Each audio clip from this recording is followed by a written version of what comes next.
This conference will now be recorded. Thank you. Welcome to the Clatsop County Comprehensive Plan Update Countywide Citizen Advisory Committee. This is April 15th, 2021 at 1:02 p.m. And I'll call this meeting to order. My name is Andy Davis. I am the chair for the Countywide Citizen Advisory Committee. And I will go around the room quickly just to get introductions from everyone. If you don't mind introducing yourselves, folks. Gail, you're the first person on my screen. Do you mind introducing yourself? Hi, Gail Hendrickson, Community Development Director. Thanks, Gail. Jan Mitchell. I'm Jan Mitchell. I'm co-chair of the group, and I live in Astoria. Thanks, Jan. Pat Corcoran. I'm Pat Corcoran. I also live in Astoria and am a member of the Countywide Citizen Advisory Committee. Thanks, Pat. Jim Allegria. Hi, I'm Jim Allegria, and I'm a member of the Countywide Advisory Committee. Thanks, Jim. Todd Lundy. My name's Todd Lundy. I'm the representative from Southwest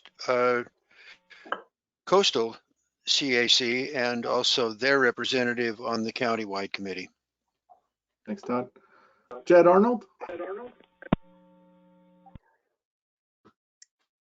I'm Jed Arnold. I am a Astoria resident and the stewardship coordinator for Hampton Family Forest in Napa. Thanks for joining us, Jed. Robert Strickland. I'm Robert Strickland. I live on Clatsop Plains. I'm on the Clatsop Plains Advisory Committee and their liaison to this fine group. Thanks, Robert. Cheryl Johnson. Cheryl Johnson, a member of the Northeast CAC and liaison to the Clatsop County group. Thanks, Cheryl. Susanna Gladwin, I don't see your name yet, but I know who you are. Hi, can you hear me? Yes. I switched to my computer. Okay, good. Susanna Gladwin, Area 5, which is Jewel, LC, Vine Maple, almost to Birkenfeld, and Seaside, Rural, and Hamlet. And I'm the liaison to the countywide. Thank you. Carrie Landon, do you mind introducing yourself, Carrie? Hi, yes. Hi, I'm a local realtor representing property along Wireless Road. I was invited by Andrea Mazzarella. Nice to meet you all. Thanks for joining us, Carrie. I don't think I missed anyone. If we notice new folks, please let me know, and we'll ask them to introduce themselves as well. So the next item on our agenda is review of meeting summaries. Gail, I don't think there's any new meeting summaries attached, right? But there is a note there. Do you want to talk through that at all? Yeah, so the county about a month and a half ago hired a transcription service to help us keep up with our meeting summaries. And we sent them to date probably about 15 sets of meeting minutes. And so they are working through those. We have gotten 2 draft sets back, including one from the countywide committee from December. So I'm hopeful that come May, we will have at least 1 set of meeting summaries for you to review. Okay, thank you, Gail. Thanks for that update. Glad you all are getting some help on that front. So the next item is CAC Liaison Reports. I'll just go down the list as it is. So Clatsop Plains, Robert, do you have a report from Clatsop Plains CAC? Yes, thanks to the benefit of the video of our meeting of 2 months ago being available online. So I had a refresher from the video. The groundwater underlying Clatsop Plains is a continuing concern to the advisory committee. Not as a countywide concern, but that it's largely absent from the Clatsop Plains element of the comprehensive plan. So, the Clatsop Plains committee still wishes to continue its concern about the aquifer of Clatsop Plains. We don't view that as a countywide issue, but one that needs to be better covered, ongoing covered in the Clatsop Plains element. Noise issue not just a factor to regulate in industrial and commercial locations, but more so in residential areas. I think our old guidance that we're updating focused on noise only in industrial and commercial areas. And I think the squawk was, golly, we expect noise there, but we're not so happy about noise in residential areas. Thirdly, that even though we have an existing dark skies ordinance, we do not have a policy that says we should have one. So it's kind of a backwards bit that a policy needs to be included in the comprehensive plan that supports the county's existing dark skies ordinance. And then lastly, there has been no specific place to note guidance regarding where the Board of Commissioners would like our population to go. Would our elected commissioners prefer bumping human population by 10,000 or the bluebird population by 10? That's not meant snarkily, but without some starting point of clarity, how does the county design its policies? If it is conceded that our leaders believe 10,000 more people would improve life in Clatsop County, would they be yet happier with 75,000 or 150,000 or 300,000 people? And you know, I know when you kind of work top down, they say, oh, that's a silly statement. You know, of course we don't want 500,000 people, but I don't think anyone has uttered, gee, would we like to add 10,000 as quickly as we can? Would that make us happier? And then lastly, do we as planning types sign on to align ourselves with the 18th century Scottish economist Adam Smith's invisible hand, the principle of laissez-faire that advocates that government should not impose any restriction on freedom of an individual? Again, that sounds absurd, but it isn't particularly absurd when that could be what really is the guiding principle underlying our elected government. You know, period. Thank you for the report, Robert, and thank you especially. I appreciate that you went back and watched the video for your group so you could give us the notes from the appropriate parallel topic. So thank you. It's a good idea. Let's see. Elsie, Jewel, Seaside, Rural. Susanna, do you have feedback from this? Well, I want to comment. I was asked, I don't know if the county has current population figures for the area that I represent. I did ask the Jewel School mailing list numbers and the LC Vine Maple Fire Department mailing list. They both come in at 500 mailers. Not all of them go to local residents. Sometimes people out of the area want the mailings.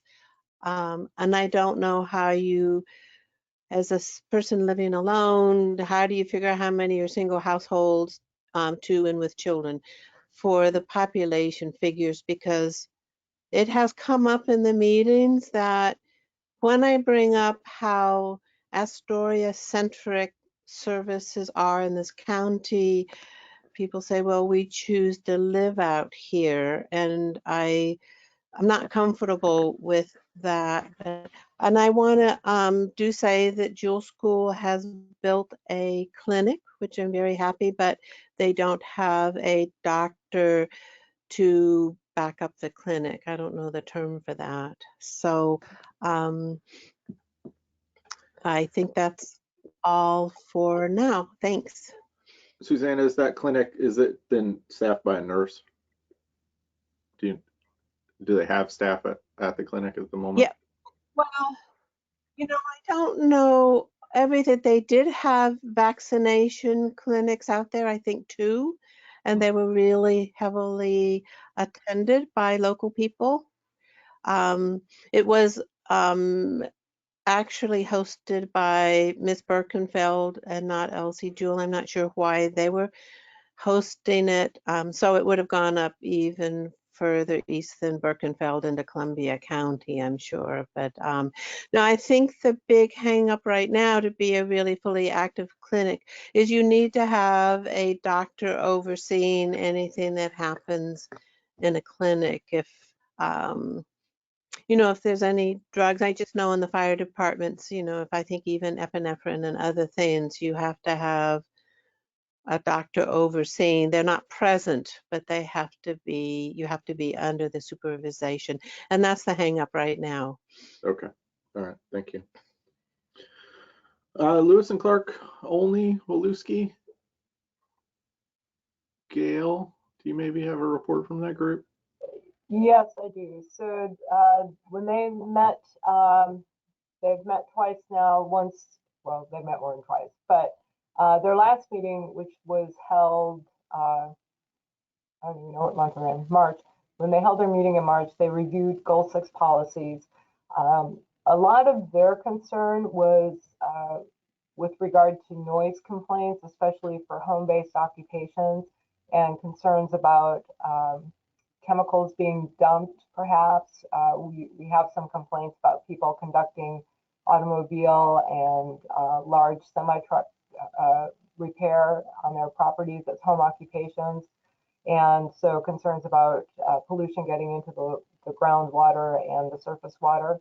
And then this month, they'll have their meeting next week on the 22nd, and they'll be discussing Goal 8, which is recreational needs. Gail, did they have any policy recommendation around those items that you mentioned? I didn't see that they included any in the worksheet 2. Yeah, the only one that they had,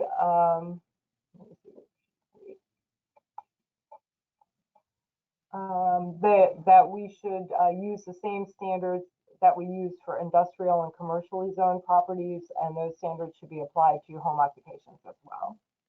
Okay. All right. Thank you. Northeast CAC, Cheryl, do you have a report from your group? Northeast CAC met last Thursday, which was April 8th, and we are currently on Goal 8, which is recreational needs. And our meeting followed both the Planning Commission meeting, in which they addressed rec needs, and the Recreational Lands Planning Committee. So this was a very smooth meeting, and we had excellent written material to deal with, thanks to the work that those 2 groups had done prior to our meeting. Very nice. Couple of things came up. There is strong support from our group for additional land to be identified for recreational activities in Clatsop County, simultaneously realizing that funding is always an issue, an ongoing issue, and certainly for recreational lands. Mm-hmm. The issue of trespassing had some brief discussion. The issue of, well, and what the county, I think, had suggested was that there be clearer signage so that private property that's adjacent to public parks doesn't have to deal with trespassing issues. A request to add Aldridge Point to the list of public waterway access, and comment about the fact that Clatsop County has more acres in state forest than any other county in all of Oregon, but that we have fewer parks and rec lands within that state forestry than some other counties. And that's it for Goal 8 recreational needs. Okay. Cheryl, if you don't mind, when Goal 8 comes back around for us, if any of those specific items aren't covered in the table 2 in that iteration of the worksheets. Can you bring them up for us again? Sure. Gail's really good about capturing those, so my guess is it will. Yeah, But, I suspect so too. Thank you. And then Southwest Coastal. Todd, do you have a report?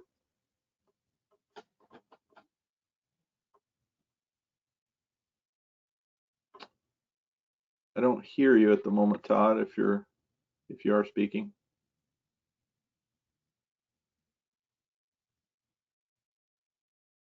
Hi, sorry about that. We met yesterday and we covered goal 8 as well. And probably our comments will be covered when we review goal 8 in the county-wide meeting. I won't go into them. Okay. But just to kind of let people know, the members of the committee are Charles Dice, who's the chairman, Chris Anderson, Margaret Treadwell, myself, and Linda Eierman.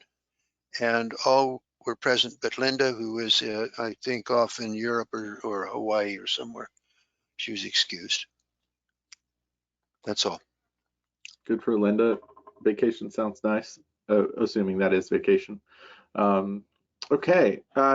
Any other CAC business, Gail, that you know of that we should cover before we go on?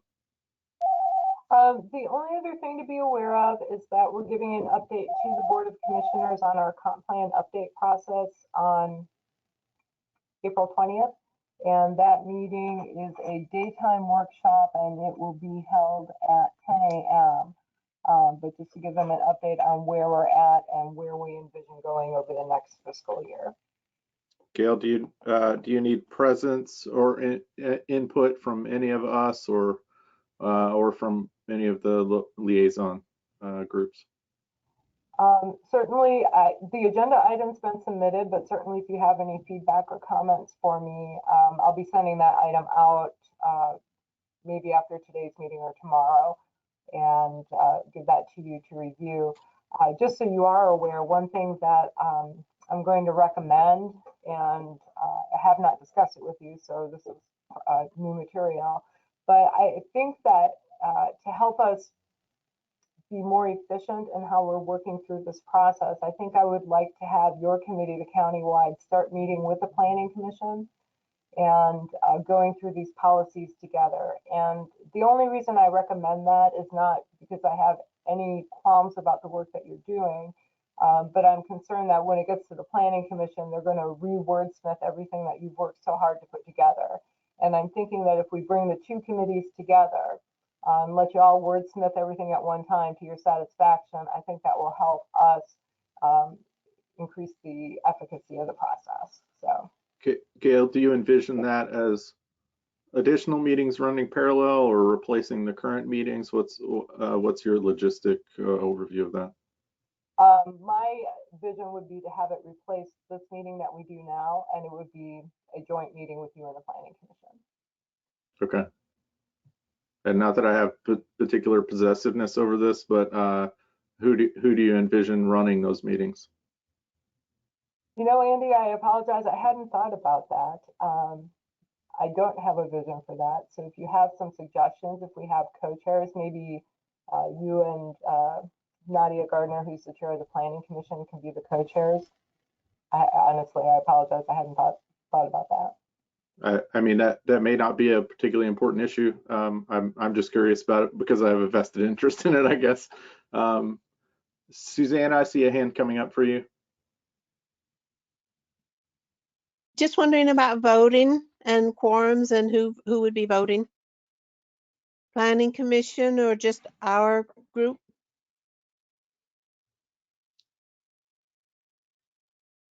Yes, it would be both, because eventually the work that you're doing is going to go to the Planning Commission. And what I'm concerned about is when your work gets to the Planning Commission, there'll be several new people who are looking at it and providing input. And rather than have them rewrite everything that you've done, I think it would be more productive for you to meet together and craft a recommendation together that you can both agree upon. So that was my thing. Right, yes, I understand that. Yeah, no, I can definitely see the validity of that. I was just curious about the voting process. Thanks, I have Susanna. another question when it's appropriate. Let me recognize Pat real quick, and also I want to say, Gail, there's a note in chat from Cheryl that your audio may be lower today. Yeah, I just replugged everything, so That sounds much better to me anyway. Thank you. Pat, and then we'll come back to Susanna. Excellent. Thanks, Andy. Great conversation. Possibly a hybrid would be for Nadia to facilitate the county meeting as she currently does. But for this agenda item, have Andy run the meeting for that. And with regard to the voting, I mean, I can be swayed, but if we were to do our thing sort of with the Planning Commission looking over our Zoom shoulders, that might give us some independence and to vote independently as a CAC, and have them, since they're watching it, be able to say, whoa, whoa, whoa, that's a train wreck in this area. You think about that. I don't know if that might muck things up, but it would maybe seem to kind of keep the intent of this group and the efficiency of synthesizing them. Okay, thank you, Pat. And I'll go to Susanna and then Jim.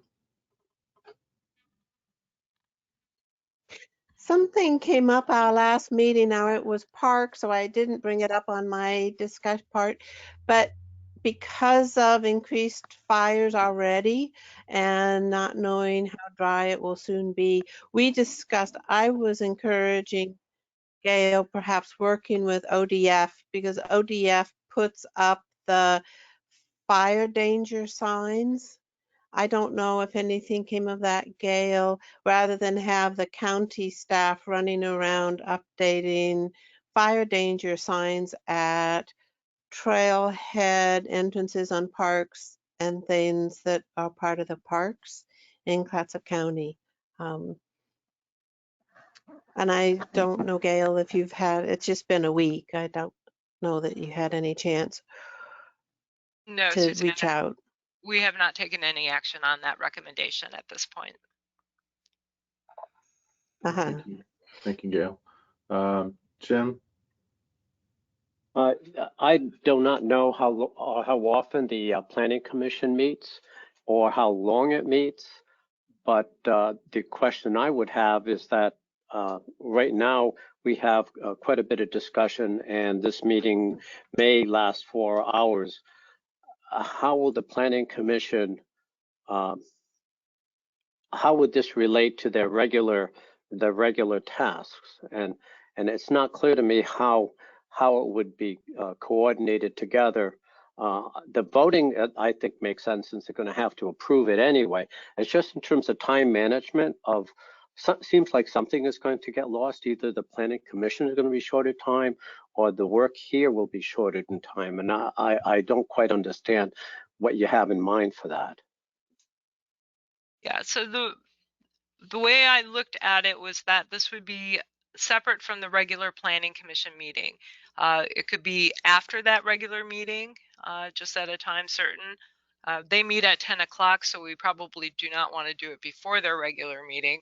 It could also be scheduled on a different day, or we keep the date and time that we have now and talk to the Planning Commission to verify that that would work for them as well.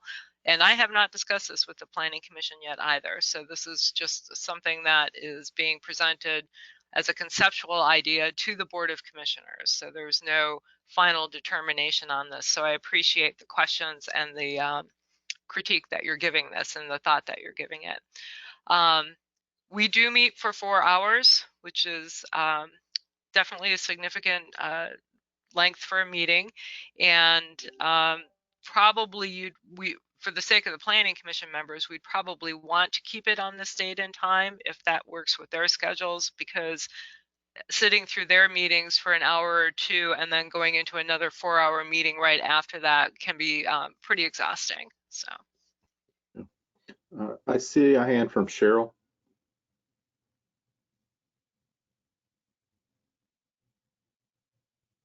And we haven't had time to think it through much, but I am in support of what Pat suggested. So I could see this as we keep our date and time and place, and we keep Andy as our chair. I like the concept of the planning commission sitting in, looking over our shoulder, and for sure letting us know if we're heading off for a train wreck, but otherwise to let the discussion continue to flow between us who are, representing the folks out there who are meeting on a regular basis. Thanks, Cheryl. Pat? Oh, you muted, Pat. Sorry. The other way around. And it may not even need to be the entire planning commission. There could be a liaison or two or three that would be there, that would have the breadth of knowledge to know if we were obviously veering off, just in terms of coordination. If it wasn't everybody, but if it was a few or a handful, I think that would be an improvement too. Thanks, Pat. Todd, did you have something? I saw you come off mute for a second there. I don't actually see you moving. Yeah, it was basically what Pat was saying. I think that we need to go ahead with our meetings and have the planning commission have a representation at our meeting if they're willing to do so. If they're not, we could go with another alternative, Gail, and that would be for us to have our meeting, draw our conclusions, and then present them as a committee to the planning commission, in which case the planning commission could review quickly and say, okay, we're fine with all of them, but number 10, number 14, and number 80. That might go faster for them. I think it'd be more comfortable for them and for us, maybe. Okay, thank you for the feedback, Todd. Okay, Cheryl? I support Gail's concept that indeed we're doing a lot of hard work over a long period of time, and then the next step is for it to go to the planning commission, and sometimes there's a long time lapse between when we did the discussion and the nuancing of words, and then when they get to it, and obviously they weren't part of the discussion. So that Gail's concept to put us in the same room at the same time and for them to be part of how we got to where we got to, that makes sense to me. Thanks, Cheryl. Okay, let's head on to the next agenda item. That is public comment and input. I want to take the opportunity. We've got a couple new caller slash logins, so I want to ask quickly for introductions. I'll start with there's an identified person only as caller 2 on my screen. Caller, do you mind introducing yourself? We missed you in the introduction round earlier.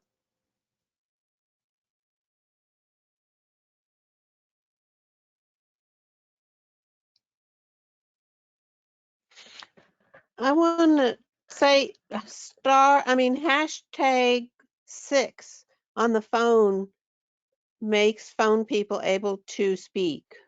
Yeah, I think you were correct the first # time that star. I believe it's *6 on this system, but I could be mistaken on that. But yeah, they appear to be unmuted. I use Okay, well, I'm not hearing from caller 2. I might ask Commissioner Webb, do you mind introducing yourself quickly too?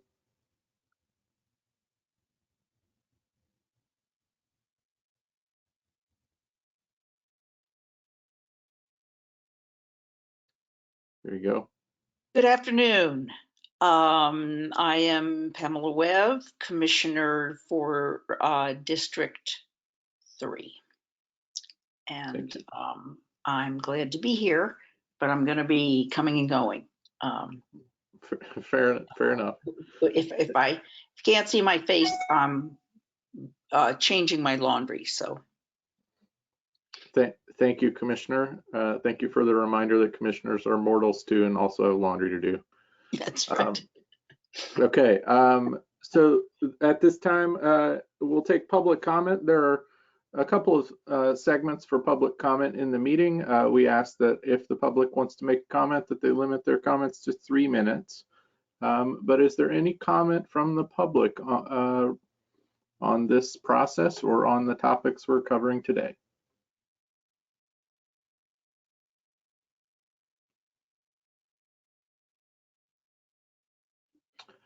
Okay, hearing none, then we'll go into the meat of the agenda for today.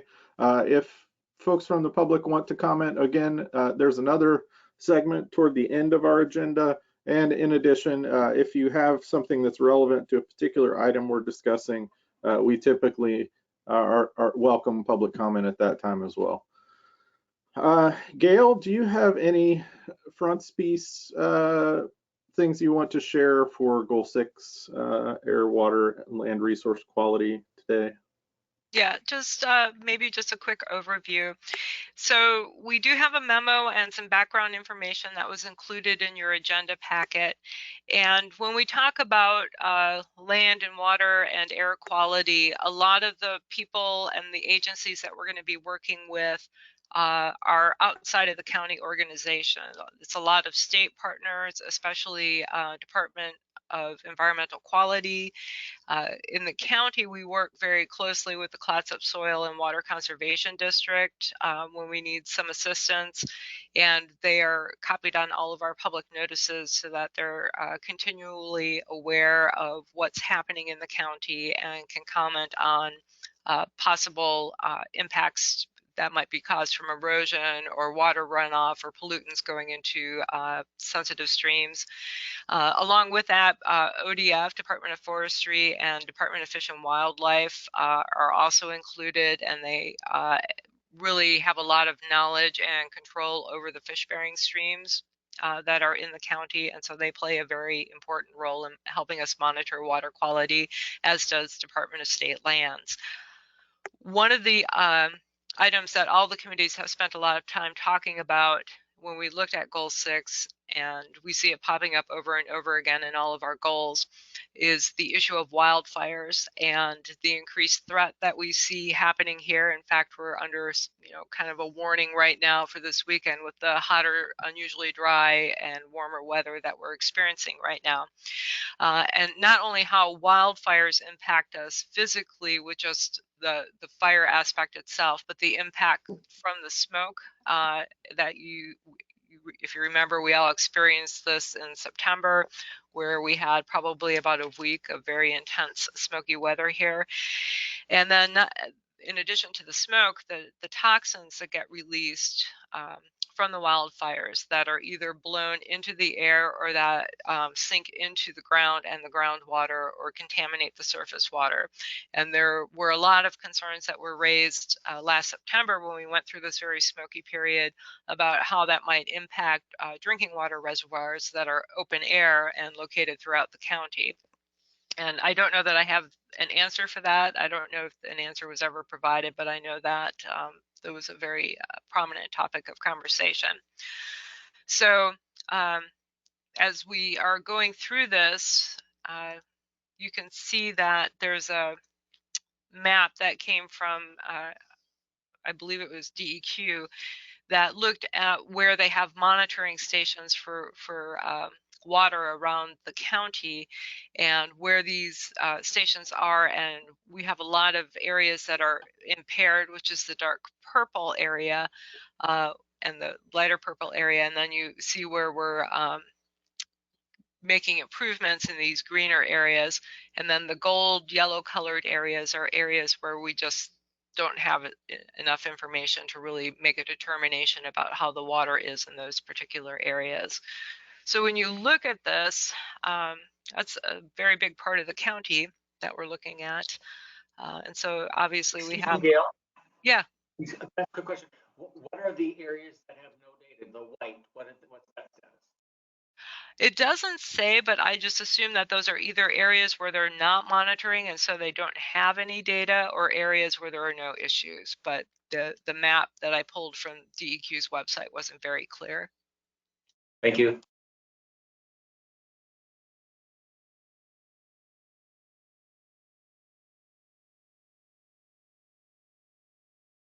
Gail, you're muted. I'm sorry.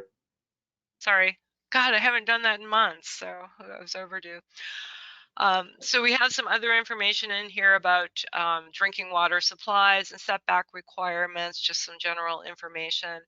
I think one of the most interesting things that I found as I was putting this together is the impact about food waste and how that affects air quality and water quality and land quality, because we spend so much energy and water to be able to produce food, whether that's through agricultural activities or the processing of food.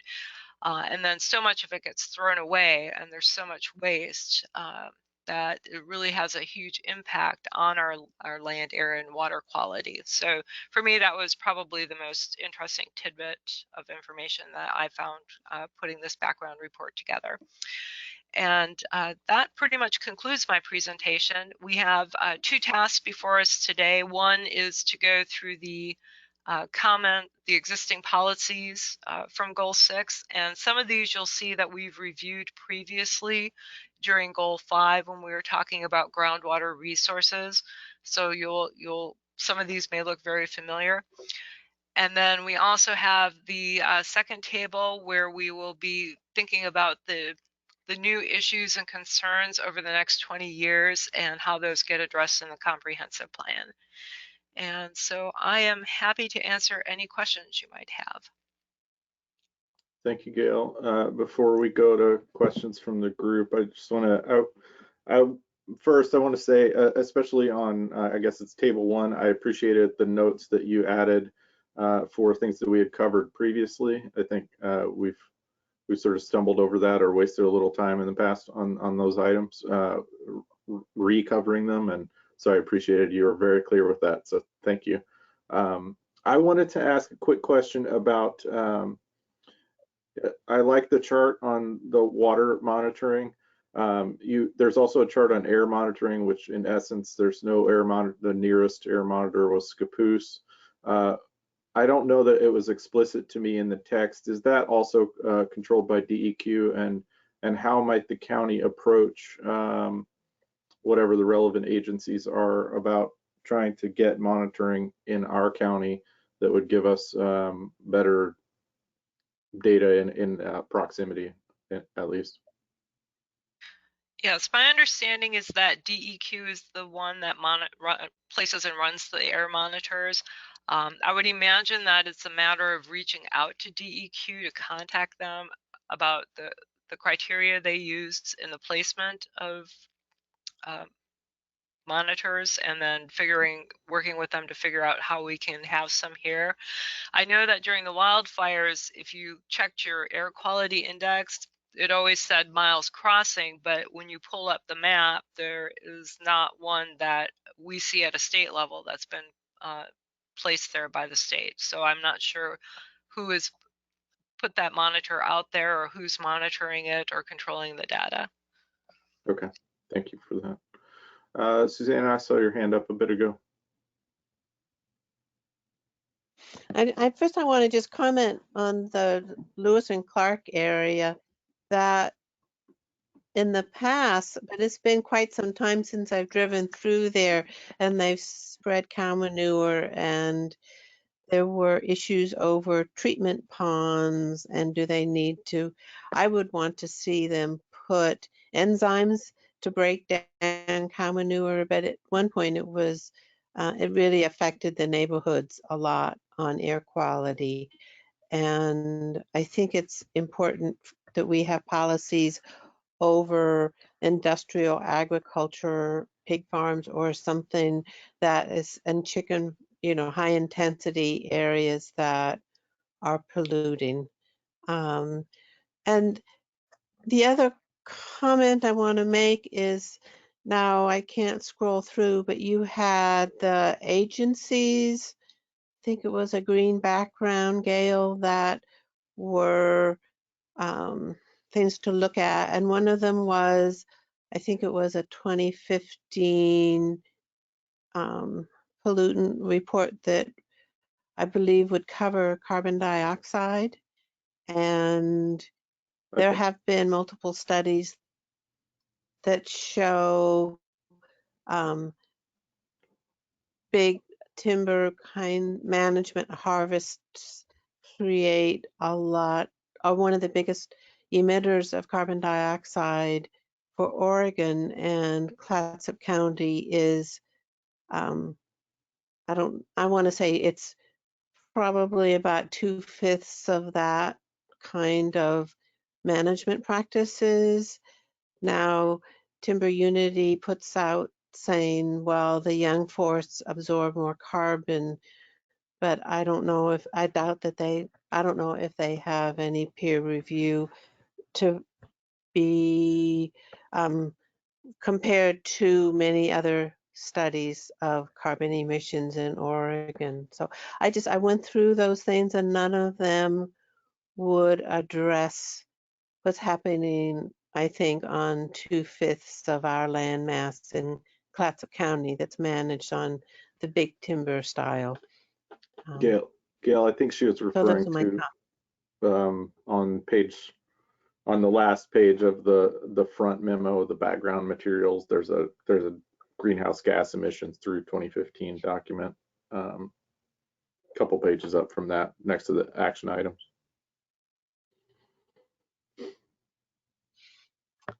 And just going through all of those background departments, I just didn't think any of them really addressed issues coming out of big timber management. There's also, today is slash burning. We haven't gotten to it yet, but okay. and Thank you. you don't need. It's just, Gail, it's just right below. We have our agenda for today and other things, and then it's right below that. So it's page 4 in the packet. It might be what you have this. Yeah. Yes. Robert? So I just scanned through. Yes. Thank you. This is responsive to something that Susanna said in passing. The idea of non-infringement on the right to farm, with respect to stinky fertilizers, like spreading shrimp waste on a farm. It was very carefully trying to point out that when people go to the pastoral existence, the bucolic Clatsop County, that it does not give you the right to squelch farmers dumping smelly shrimp waste and fish guts on their land. It comes with the territory, and I think that's very easy to lose when, as a population matter, those who would wear straw hats suddenly are rarely seen as being relevant parts of the county population. That we turn into this bucolic suburban area where people like to go, but sure as hell don't want to smell excrement or fish waste or shrimp waste. And so I'm doing Andy's thing of being protective here, and then we'll shut up. I think we need to protect the right to be smelly out here in the country, and that it's that it was considered pollution and bothers some city folks who want the country life. I don't know where we start the education process, period. Susanna? I thought long and hard on it because I'm a farmer, and I do believe, though, it's an issue that we need to look at, because there are things that you can do, such as in the manure ponds from the dairies, of putting enzymes in to decompose things before, and it helps break it down so it's not so smelly. And I talk to people where up on the hills above, to the east of, is that Lewis and Clark Road, that Logan Road that goes to Lewis and Clark Road? And they had algae blooms on their houses after the spreading of it. And I think we need to look at it. And as I say, as a farmer, I totally agree with you, Robert, but yeah, I just think we need to look at it. There also may be a legislative matter that it's one of those things like the forest industry has made it clear that we don't have any jurisdiction over intruding on the right to spread stinky shrimp shells. So we shouldn't get too carried away with giving hope to the people moving to the bucolic countryside. Okay, let's Gail, thank you for the overview of the background material. Let's start in with table 1 and go through our items for today. I'm happy to get the group's feedback on how we should handle, for example, Goal 6, Policy 1. As you can perhaps note under the staff comment that we have in purple, we have already reviewed this policy in a different section. That's true for several of the policies we'll cover today. If the group would like, I'm happy to conduct a reading of these items and for us to make sure that we're still happy with that. If the group would like, I'm also happy for us to just note that this thing has been covered in previous sessions and move on to items that we have not covered yet. But I'd look for guidance from the group about how you would like to proceed. I'm flexible on that. Todd, I see your mic is... I like your second alternate. We don't want to go over it twice. Okay, Jim? Yeah, I second that simply because, let's not reinvent the wheel. Okay, let me ask, Jan, is that objection to us passing over the ones that we've already reviewed? Jan, you're muted, sorry.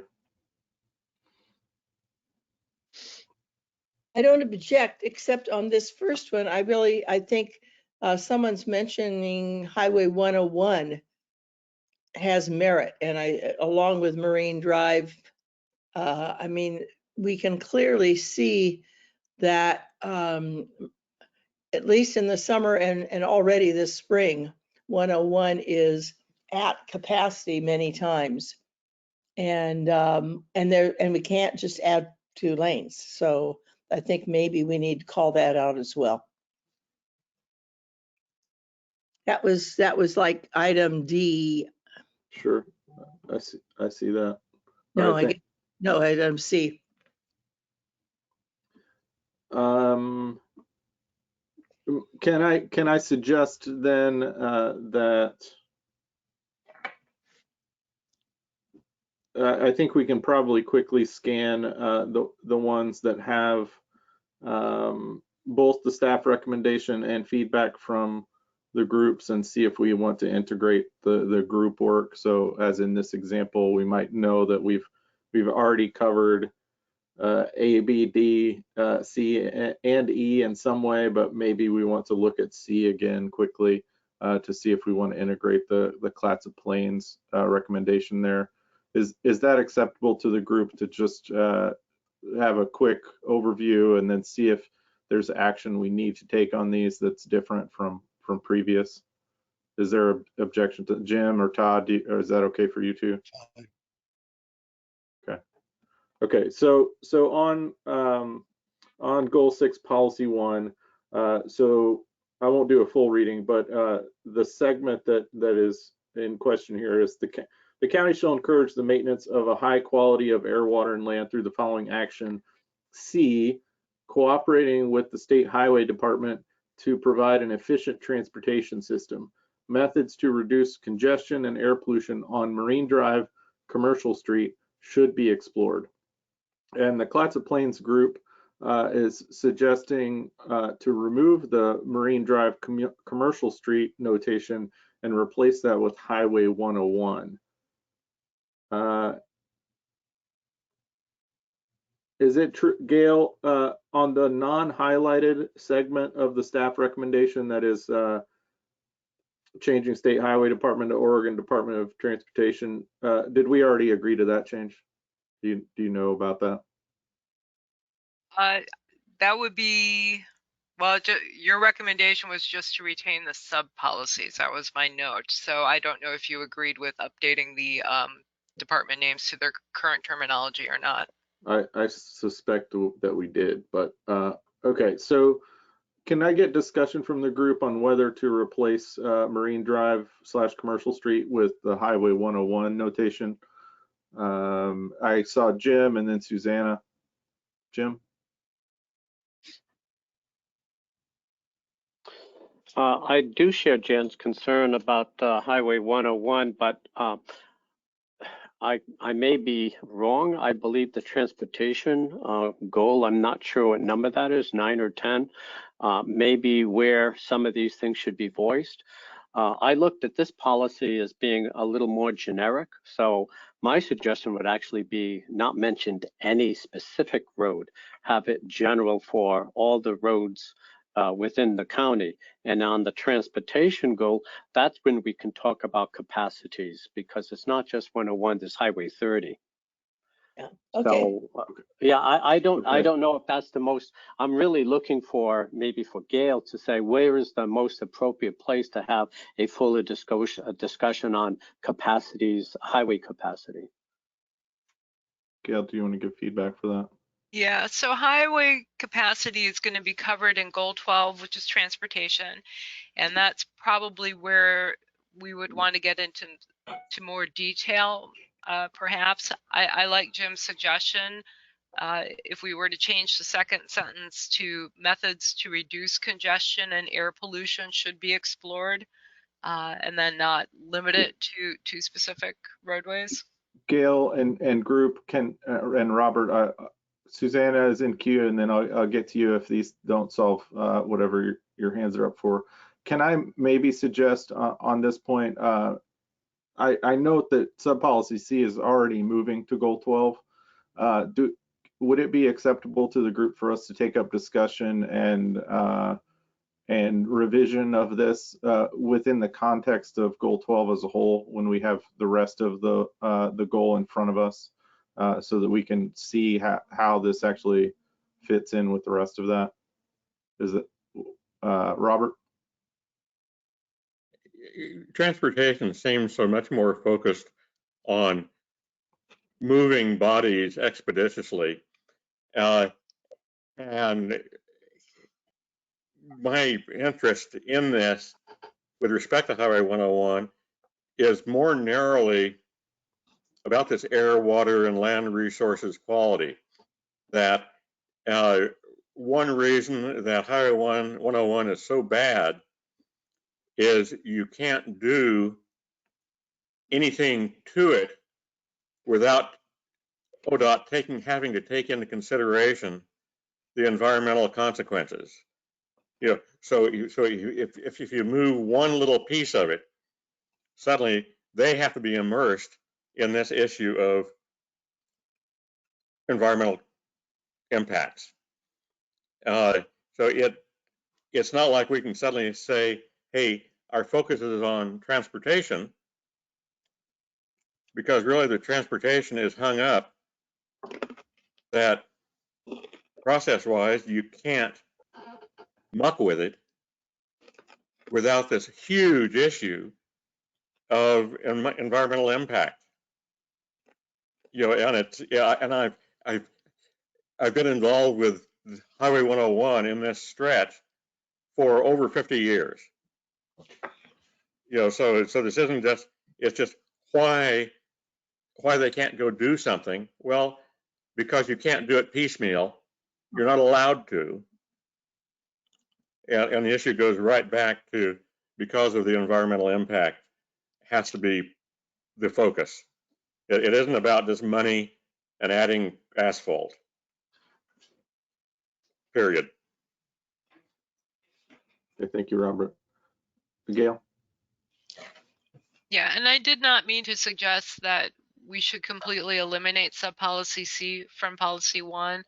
As I've said before, I think reiteration throughout the different goals in the plan that reinforce each other is a very good thing. And I don't see why you cannot have sub-policy C here and then also address it in a slightly different way or the same way or a more expanded way as part of goal 12. So there's room I in both concur. goals for something like this. I concur. Okay, so Susanna, I do see your hand. I want to ask a question and work something out before we go in that whatever direction your discussion would take us. So, so my understanding from staff note here is that we've previously moved sub-policy C to goal 12, which by that language would indicate to me that it no longer would exist in goal 6. Now I could be reading that wrong, right? But if we want to retain it here and also have a copy of it in goal 12, I would think the language would be different there, or that we should take action to make that happen now.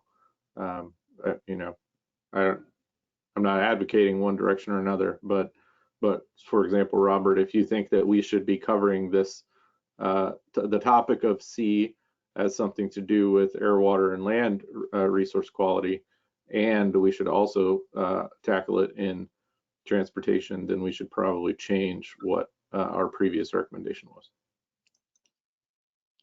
I think we just have to remember that the environmental issues are the biggest stumbling block to ODOT simply going in and throwing in some more lanes. Gotcha. Okay. Susanna, did you have comment on this discussion? Yes, just a minor detail that Commercial Street is Highway 30 and that ODOT was reviewing and having public comment, I think, well, it was pre-COVID on Highway 30 to the Megler Bridge turning maybe to this roundabout. Actually decreasing lanes, which was an interesting concept. In general, I have found ODOT to be extremely hard to deal with. I know the Highway 103, Highway 26 junction by Elderberry in Fire Hall, etc. Everybody in that area, all the people, the fire department have been begging a reduced speed to match right up the road to 35 miles an hour. ODOT refuses to do it.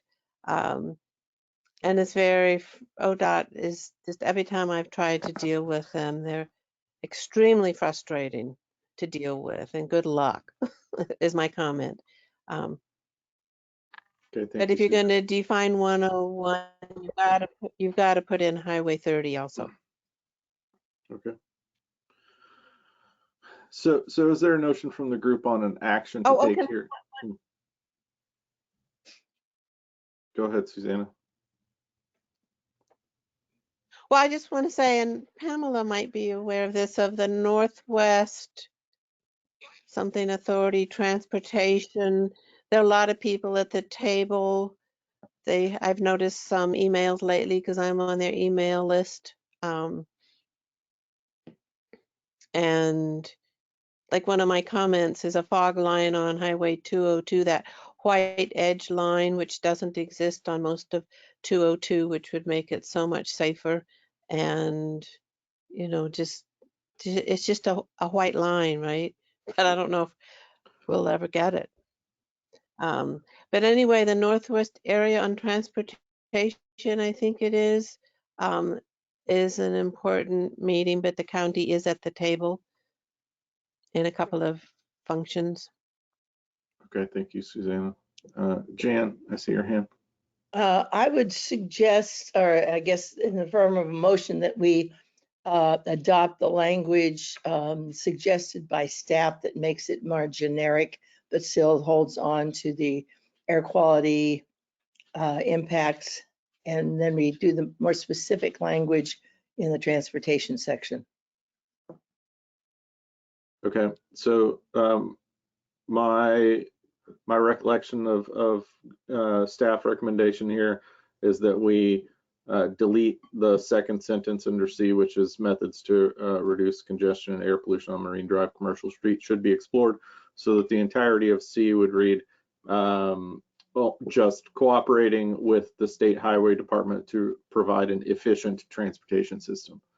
Is that a correct summation of? No? I thought that she held on to the exploring the impacts of air pollution and so on. Thank you. So it's just deleting on Marine Drive / Commercial Street. Is that correct then? Is it, Gail? I'm sorry, I missed that last part. That the action recommended by staff would be to delete the phrase on Marine Drive / Commercial Street. We had not recommended that actually, but that was recommended by the Clatsop Plains subcommittee with the thinking that commercial and Marine Drive were really within the city limits of Astoria was what they were going for. So I think what Jan was hearing and what she's trying to make a motion toward is that perhaps she had gotten the idea from you in earlier discussion that maybe we would be better off, instead of specifying Highway 101, to just take out the specific area. Yes, that's correct. I did say that earlier. Yes. So that's what I'm just trying to get at is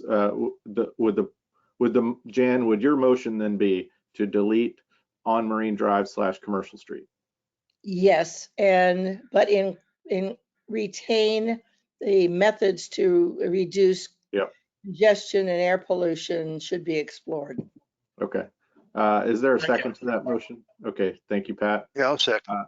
So is there a discussion on the motion? And this is just a motion in policy 1C to delete the phrase on Marine Drive / Commercial Street. Is there a discussion on that motion? Cheryl. Andy, and if we could also just scoop in that wording, change the staff recommendation to change State Highway Department to Oregon Department of Transportation. I'm sure that Jan meant that in hers, and we don't have to have a separate amendment for that one. No. If there's no objection, is there any objection from the group to changing State Highway Department to Oregon Department of Transportation? Okay, seeing no objection to that, we can include that. So is there a discussion on the deletion of on Marine Drive / Commercial Street? Is there, Jim? My only comment is that we should give Gail a little bit of leeway to reword this a little bit better. I don't want to get into the wordsmithing, so I'm not going to even propose what I have in mind, but keep the essence of what's on the table right now. Yes. Okay, thank you, Jim. That is recorded in the record, so I think, is there any objection from the group for staff taking reasonable leeway to wordsmith this phrase to make it work? Okay, I'm not hearing any on that either. Okay, let me ask then, well, Todd, you're off mute. Did you want to make comment on deleting Marine Drive Commercial Street? No, I'm sorry. I should shut up. No, that's quite all right. I just wanted to make sure we didn't miss you. Okay, is there any objection to the motion to delete on Marine Drive / Commercial Street from policy 1C? Okay, I don't see objection for that or hear it. So I think we can just take that out in the process of moving C down to goal 12. Okay, thank you, folks. I'm going to quickly visually scan policy 2 here. We've made a previous recommendation to support staff recommendation to delete this policy. Southwest CAC made a recommendation that we should retain it in this section and review state data. Todd, do you care to speak to this to see if we want to reverse course on our previous recommendation? Oh, I see a hand from Gail too. Gail? Yeah, I just wanted some clarification, please, on policy 1. Was it being left in goal 6 and also being placed in goal 12, or just moving it directly to goal 12 as amended? I don't believe we had any feedback or motion to change our previous action of moving it to 12. So I'm thinking it's still moving to 12 unless the group is going to motion otherwise. Jim, do you have a motion on that? Yes, I move to keep it both in policy 1 and move it to goal 12. That's what I thought we were discussing. Okay. Is there a second for the motion? Okay. So I've got a motion and a second. I've got a motion and a second for us to both move policy C as amended to goal 12 and to keep a copy of policy C as amended within goal 6. Is there discussion on that item? Discussion on keeping a copy of that in goal 6 policy 1? Yeah, I would say that what we were intending was to keep it, and I think that goes along with what you're doing. Okay.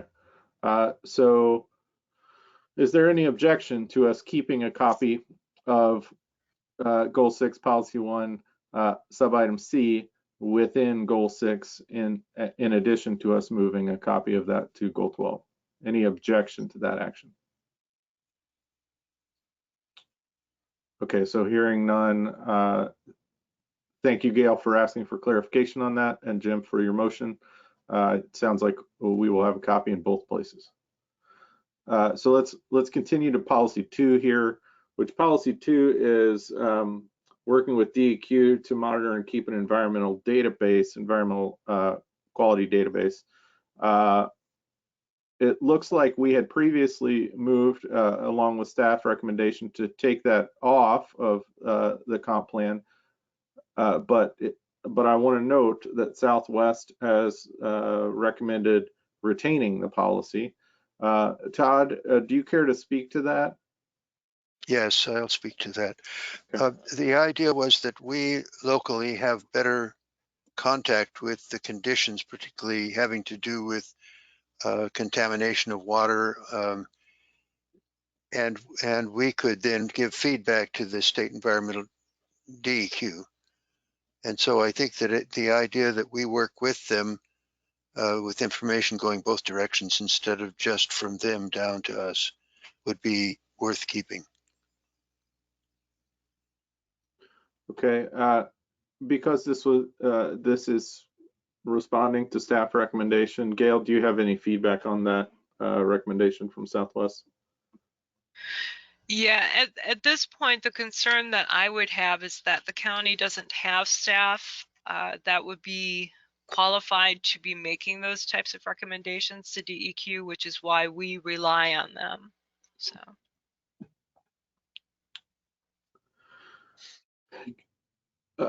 Susanna and then Jim. Allow me to, may I speak to that? Sure, Todd. It doesn't take staff to recognize that there's a sewage spill or a chemical spill or something like that. And how would that not be impacted by this this policy, reporting those kinds of things? Gail? So we do report them as we're made aware of them. We file online code compliance complaints with DEQ when we become aware of a situation. I think what this policy says, as I read it, is that we are going to monitor and keep a database that I assume was supposed to be here in the county offices up to date with data, and that we should be using Department of Environmental Quality to help us keep our database up to date. That's how I think I initially read it when we were first looking at it back with Goal 5. Again, I just don't know that we right now would have staff available that would, other than turning in complaints, to really monitor what DEQ is keeping in their databases. Well, I think that you've cleared it up, and I would say that our concern is taken care of by the way the county operates now. Okay, thank you, Tom. I got a variety of hands here. I saw Susanna, I see Commissioner Webb, I see Jim now.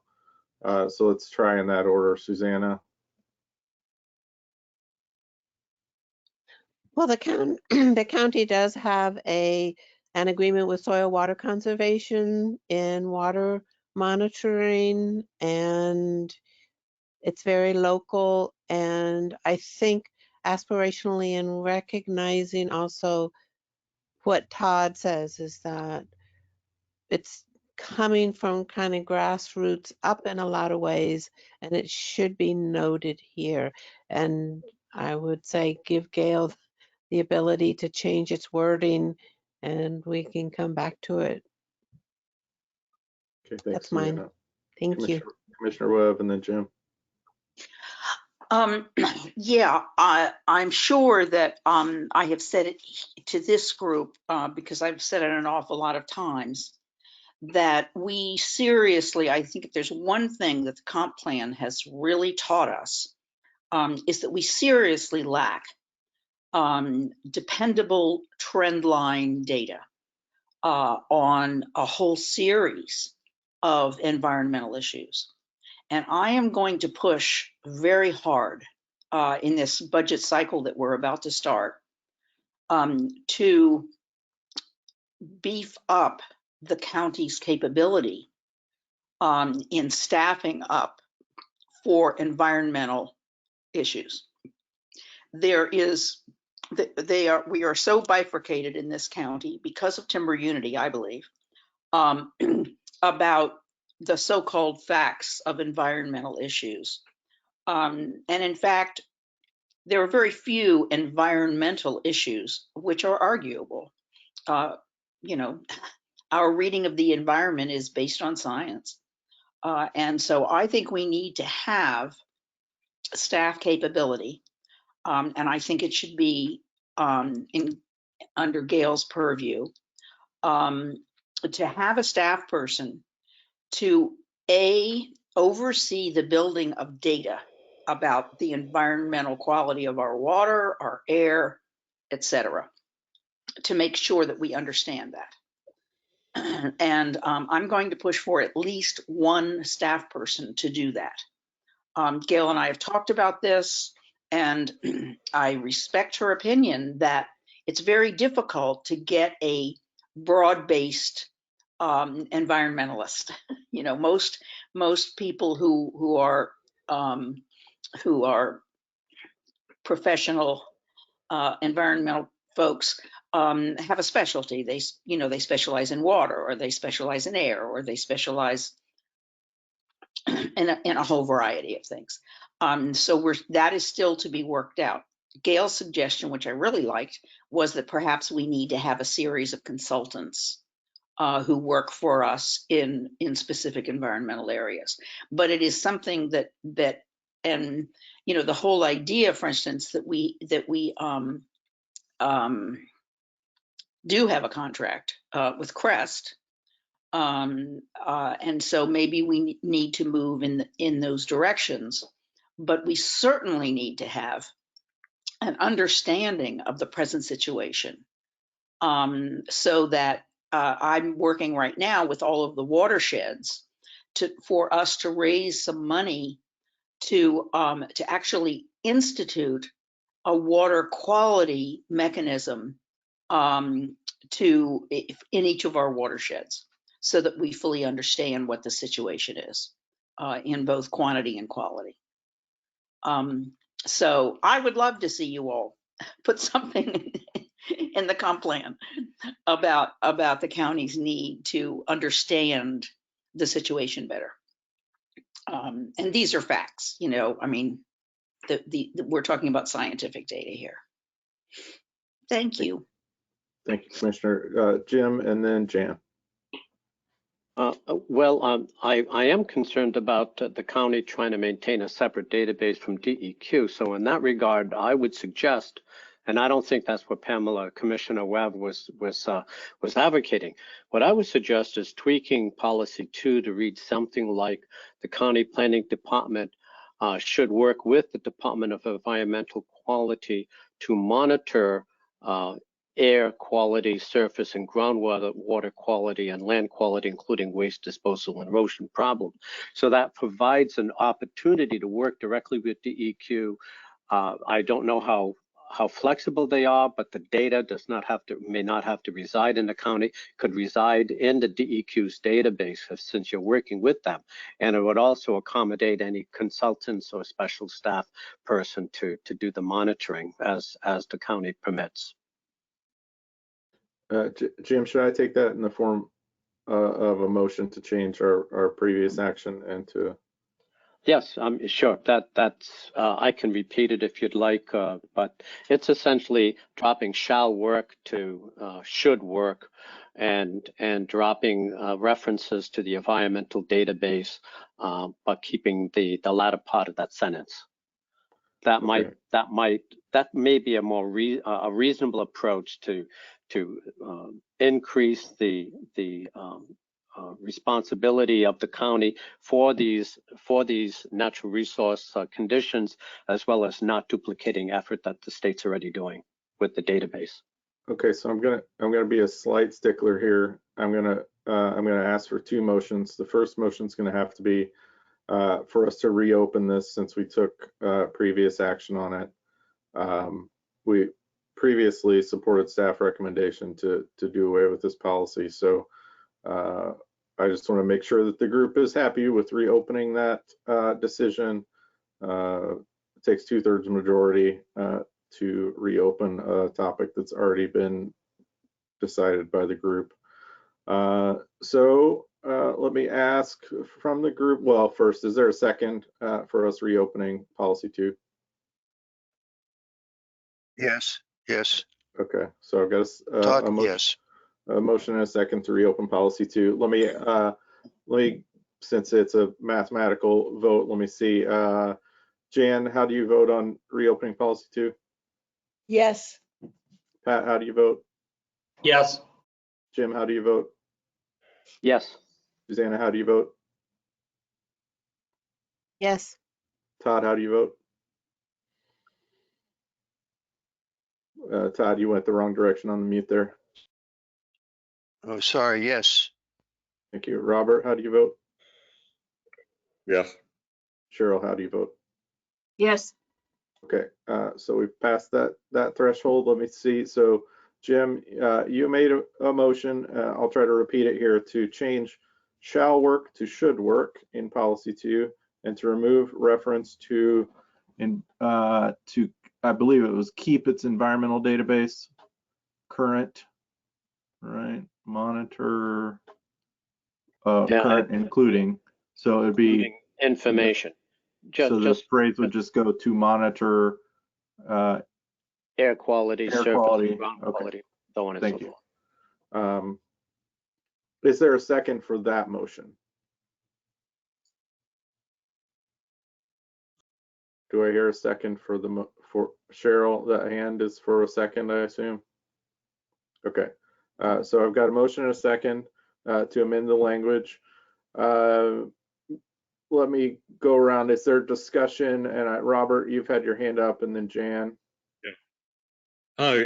I'm just noting that it seems like well over a decade that the county has not had a county planning department. We eliminated under Britt Ferguson or whatever his name was, to streamline government, getting rid of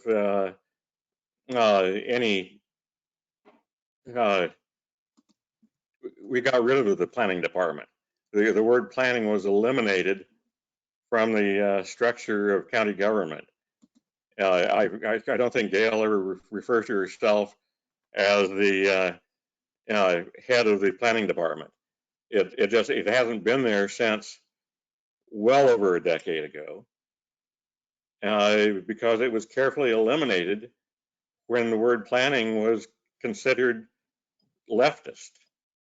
So anyway, period. It hasn't existed. Robert, is that a notion that we should replace county planning department with? Is it community development? Is that the correct term? I have no idea what the correct term is, because it was so clearly only said to eliminate the word planning from our lexicon. Gail, do you have feedback on that? We do have a land use planning division. I would just suggest that given that department names change over time and functions get integrated and then separated and then reintegrated, perhaps we could just say the county shall work. And that way, if somebody from another department wants to outreach to DEQ, this would not prohibit them from doing that, but it doesn't restrict it only to the current name of whatever planning is called during any given year. Is there any objection to changing county planning department to the county? Okay, I think we can make that change, Gail. Thank you. Jan. I'm inserting something that I looked for a place and there just doesn't seem to be a place. So I'll try with this, but probably over 10 years ago, I commented to my doctor that it seemed to me that we had an unusually high rate of cancer, just with my own observation of people that I knew, particularly women who are dying of cancer, women in their 30s, 40s. And she said, yes, you're right, and we don't know why. So I'd like to somehow get this discussion between county agencies and the state to include public health, because I think it's an ongoing concern and there's no proper place to put it. And I'll just say to Robert, the planning department I used to work for, or where I was a planner, also got its name changed to community development. It just was the vogue, I think, mainly in larger areas, pressures from the builders associations and others. And I think you're right. Okay, is there Jim and then Susanna? I know I made the motion, but the only question I have in my mind, and I'd like to make sure that all of the committee members are aware of this, is I did change the shall work to should work, and as we all know, shall is a stronger word, and I'm not sure how strongly we want to make it. If we want to make it strong, then obviously should say shall work. If we want to give the county more leeway, then should work would be fine. So that's it. Thanks, Jim. Susanna?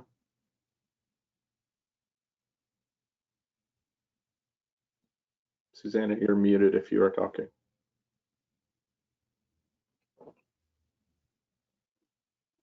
There we go. Sorry. To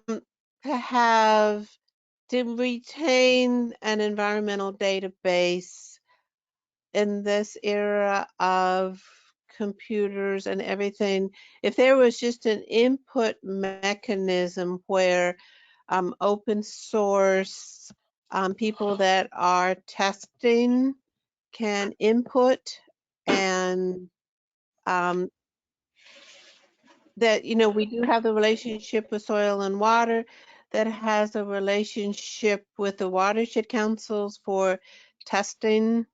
And there was talk years ago about an open source as well as a place where all past and future testing can reside, because that was a big issue. I want to say 3 or 4 years ago, there was a water testing class at the college, and it was talked a lot about where does all that past information reside. And I would like to have the county to have both a link to it and a way to people can enter their data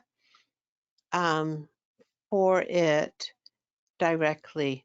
And it doesn't mean that somebody has to be monitoring it all the time or acting on it, but we have the information there. And I think open source, as long as it is well documented as to what they're testing for, how they're testing for, date, location. I mean, serious water testers use all the satellite data as for location. They have their test kits, you know, it's very specific. And so, and I think it's kind of what Pam was talking about also. Maybe I misinterpreted what she had to say, so I shouldn't say that necessarily, but anyway, that's my comment. Thank you. Okay. Commissioner, are you wanting to comment? Yeah, I don't know if open sourcing, if any county or any unit of government can accept responsibility for an open sourced database. Nowhere I have worked would do that. There's just too much responsibility for public data to be as accurate as possible. And so I'm sorry to have gotten a little hung up on this, on the data issue, because to me it's a flowing process between scientists and every level of government that has responsibility for those kinds of data. So you know, I wouldn't be too specific, and I would love to see the word shall work, you know, with governmental and other agencies to maintain, you know, periodic databases on environmental issues, or whichever goal we're working on now. But I would never use the word open source in a comp plan. Okay, so do I have any further discussion on the motion, which is that we would, and the motion right now as it stands, is to change shall work to should work, and to remove reference to keep its environmental database current, including information on, I believe is the full phrase that Jim suggested should come out. Any further discussion on that motion? Okay, so seeing no further discussion on that motion, is there any objection to the motion that we should change shall work to should work and remove reference to keep its environmental database current, including information on? Is there objection to that? Can I ask a question? Yeah. I'm sorry, my poor brain got tied up. We are voting to retain current wording, or we are voting to change it? We are voting, the motion on the table is to change the wording of policy 2. That we will change shall work to should work and remove reference to keep its environmental database current, including information on. Jim, did you have objection? I believe you did.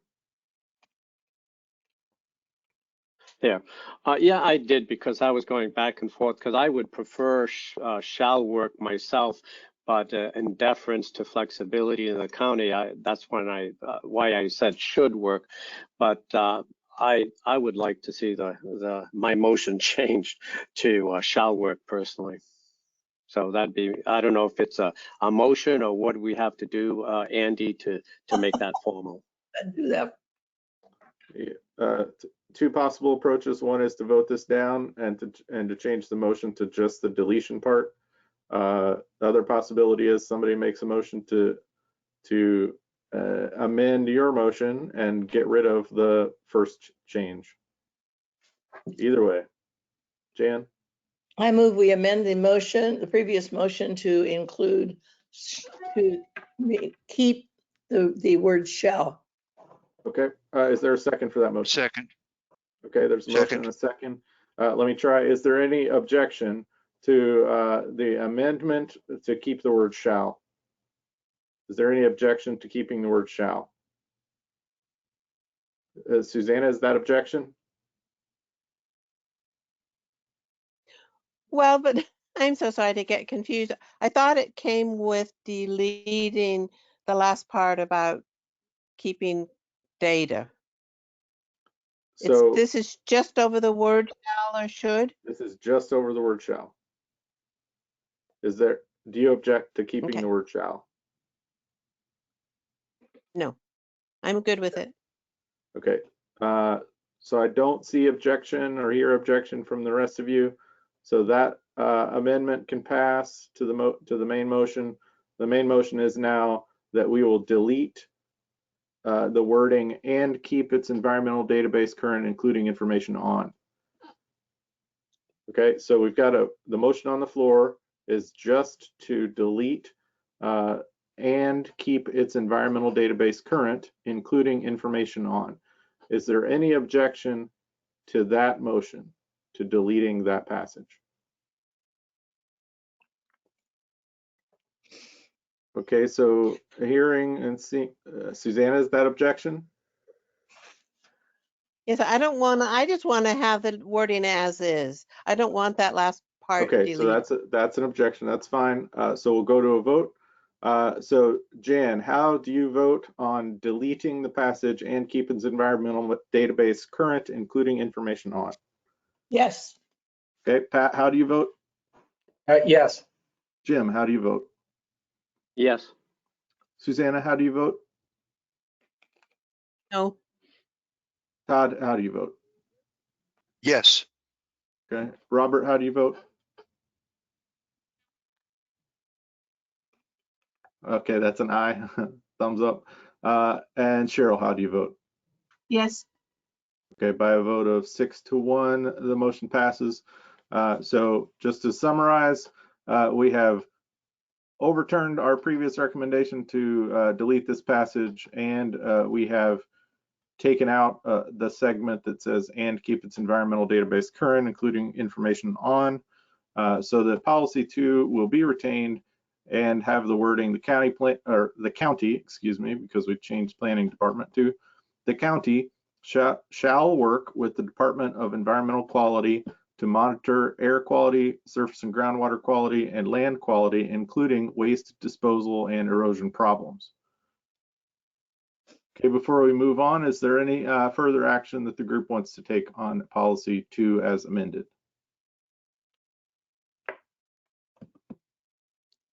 Okay, so hearing none, we can move on to policy 3. Policy 3, we have taken previous action on this to amend the language. Let's see.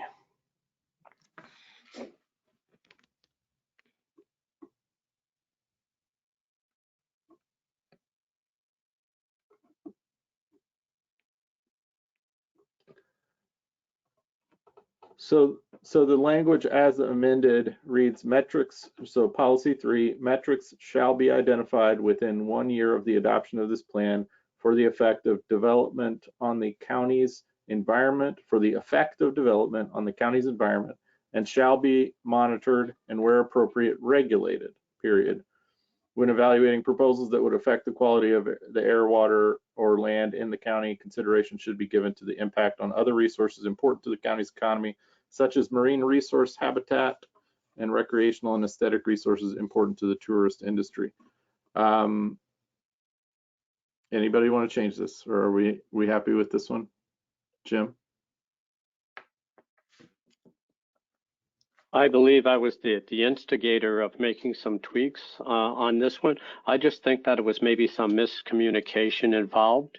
And what I'd like to see is replace the first sentence with something. I'm trying to get into the chat here, but I'm working with two monitors. Oh, that's really small. Oh, there it is. Okay, it's bigger. This hopefully keeps the same meaning that I intended, and I don't want to lose the cumulative effects. That was, to me, was key in the original proposal, but I do believe metrics need to be developed in order to monitor the cumulative effects. Okay, so again, so we've acted on this previously. So to go back and change our previous action, we need to open it up for debate again. Jim, are you asking for a motion to open this one up again? Yes, I motion that we open up the discussion. Okay, and then is there a second from the group to reopen discussion or to overturn our previous action on policy 3? Any second on that? Robert, I'm taking that hand as a second. Is that correct? Yes. Okay. Okay. So we'll return our previous action on this. Jim, can you summarize or restate your motion as far as what you want to change here? My objective is to maintain the essence of the original change, but to clarify the original meaning of the change that was proposed, whatever meeting that we tackled this on. And that essentially is replacing the first sentence, which is mostly rewording it to metrics for cumulative effects of development should be identified within 1 year of adoption of this plan and used to monitor the effects of development on the county's environment and regulated as appropriate. And the rest of it is the same as before. Okay, so this is replacing only sentence 1. So that's correct. And replacing the staff recommendation for sentence 1 with this. Okay. So we've got a motion to replace sentence 1 as previously amended with sentence 1 as noted in the chat, and that Gail is adding to the CCAC purple section here. So the first sentence would read, metrics for the cumulative effects of development should be identified within 1 year of adoption of this plan and used to monitor the effects of development on the county's environment and regulated as appropriate. Is there a second for that motion? Cheryl, I see a thumb up from you, and you're nodding as a second. Okay, so we've got a motion and a second to replace language as read. Is there a discussion on that motion? Jim, you've made the motion. Would you like to make any further points on it? No, not really. It's just this is at least my intent when I discussed the first sentence when we discussed this policy before. But it's basically the same. It's just including cumulative effects, which I see is very key to this policy. Okay, thank you. Any other discussion on this change? Okay, Susanna? You're muted, Susanna.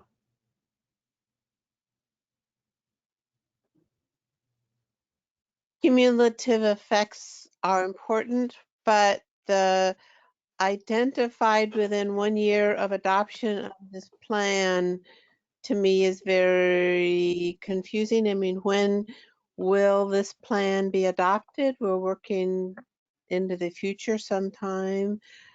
I just would not want to tie it to be metrics to be identified within 1 year.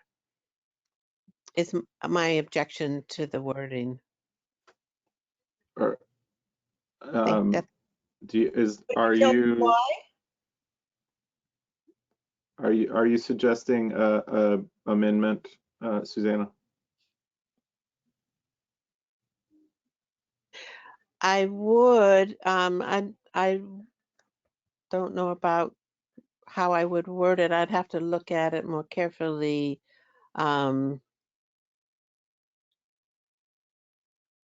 I think just putting in the word cumulative. Oh no, it does have cumulative. Yeah, I just like the original wording. I think I can offer, identified. Susanna, how would it? Go ahead. Susanna, how would it be if we just took we went to identified and then skipped the within 1 year of adoption of this plan and used, and then jumped on to 2, monitor the effects of. So the development should be identified to monitor the effects of development on the country's environment or the county's environmental or environment regulated appropriately. So, Yes. So I'm happy to take a motion on this. I will just say that my recollection of previous discussion on this is that the group, when this came up before, was concerned that the open-ended nature of some previous policies had led to action not being taken. So they were trying to put a timeline on it so that the county would actually have a shall do something, I think was the previous language, and Jim has now changed that to a should in his amendment. But the original language that we had in the document in front of us was that it was trying to force the county within a year of the adoption of the plan to do something about metrics. Now, I will say that should changes that. So now we're in a space that's very different altogether. But I just want to remind the group that that was part of previous discussion. So Todd, I can take that as a motion. So if that would be your desire to have a motion to delete the language within 1 year of adoption Within of this 1 plan. year. And okay, so I've got a motion from Todd to delete the language within 1 year of adoption of this plan and should not be, and should be retained, right? So it's just to delete within 1 year of adoption of this plan. Is there a second for that motion? Does it have should or shall? I'll second. Okay, we've got a second. I will note that it is should, Pat, to your question. So I've got a motion and a second to delete the phrase within 1 year of adoption of this plan. Is there a discussion on that motion? Jan? I would just say first, I'm getting a little frustrated with us having to go back and rework each thing we've done. But in this instance, I've had great experience with making things too weak in the policy. And it's very easy to take shoulds whenever and not do anything. And I think if we're serious about looking about the cumulative effects of development on our environment, we ought to hang in with the 1 year of adoption, because otherwise there are always going to be things that get in the way of doing it. So I'm frustrated.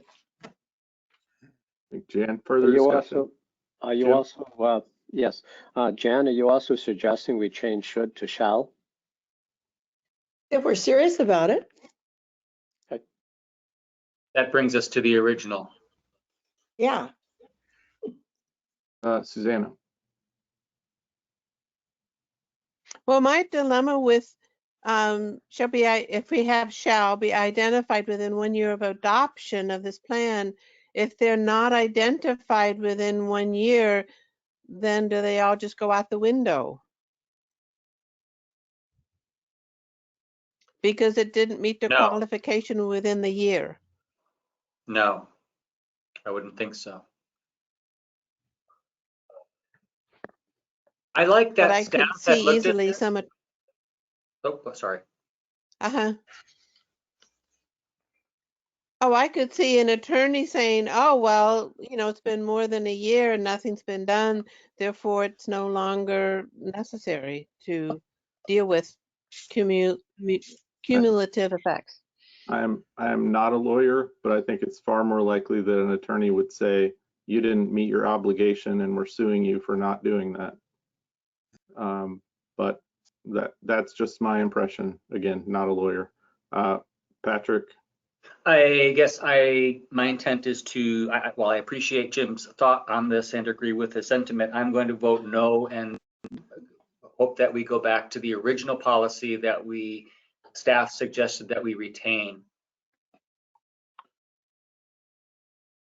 Okay, so just to be clear, staff, I believe recommendation was to retain the policy, which is not in purple, the black policy in the Clatsop County Goals and Policies column, which we have previously amended.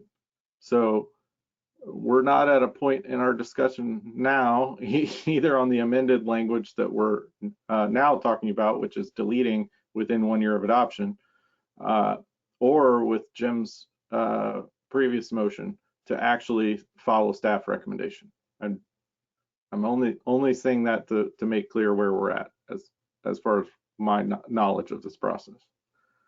Thank you. So let's, I'll ask again, is there any further discussion on the deletion of within 1 year of adoption of this plan? Any further discussion on that? Okay, hearing no further discussion, I think there might be some mixed feelings, so I'm going to ask for a vote here. The motion on the table is to delete within 1 year of adoption of this plan from, let's be clear, this is the language on Gail's screen in the far right purple column. This is the language that Jim offered as an amendment. And in the middle of that, there is the phrase within 1 year of adoption of this plan. So this is a vote to delete within 1 year of adoption of this plan from that amendment language. Jan, how do you vote on deleting within 1 year of adoption of this plan? That looked like a no, but you're muted. No. Okay. Pat, how do you vote?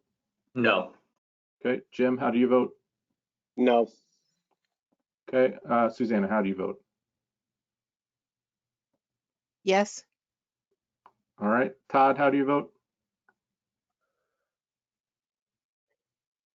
Hearing Jan's concern about it, I'm going to change my attitude about it and vote no. Okay. Robert, how do you vote? Aye. Okay. Cheryl, how do you vote? No. Okay, by a vote of 5-2, the motion fails. So within 1 year of adoption of this plan is retained. So we're back to the main motion, which was to amend and replace the previously recommended sentence, the first sentence, with metrics for cumulative effects of the development should be identified within 1 year of adoption of this plan and used to monitor the effects of development in the county's environment and regulated as appropriate. Is there any further discussion on that motion before we go to a vote? Jim? Yes, actually, in hindsight, I would like to have retained the word shall instead of should, but this is just for discussion, so I think I'll just end it as right there. So I know you're wanting to just have discussion, but I'm going to treat that as a motion against your wishes here. So is there? So I've got a motion on the table to change should to shall. Is there a second for that motion? Thank you, Pat. We've got a second. Is there any discussion on changing should to shall? If there's no discussion, we'll go to a vote on that. Okay, Jan, how do you vote on changing should to shall? Yes. Okay, Pat, how do you vote? Yes. Jim, how do you vote? Yes. Susanna, how do you vote? Yes. Todd, how do you vote? Yes. Robert, how do you vote? Aye. Cheryl, how do you vote? Yes. Okay, so thank you all. So we can change the word should to shall in this amended language. So again, back to the main motion, replacing the previously recommended sentence 1 with metrics for cumulative effects of development shall be identified within 1 year of adoption of this plan and used to monitor the effects of development on the county's environment and regulated as appropriate. Is there further discussion on the amended motion? Okay, let's go to a vote on this motion. Jan, how do you vote on the amendment to change the language in policy 3? Yes. Okay, Pat, how do you vote? Yes. Jim, how do you vote? Yes. Susanna, how do you vote? Yes. Todd, how do you vote? Yes. Robert, how do you vote? Aye. Cheryl, how do you vote? Yes. Okay, by a vote of 7-0, the language is amended. Thank you all for that discussion. Is there any further discussion or motions on policy 3?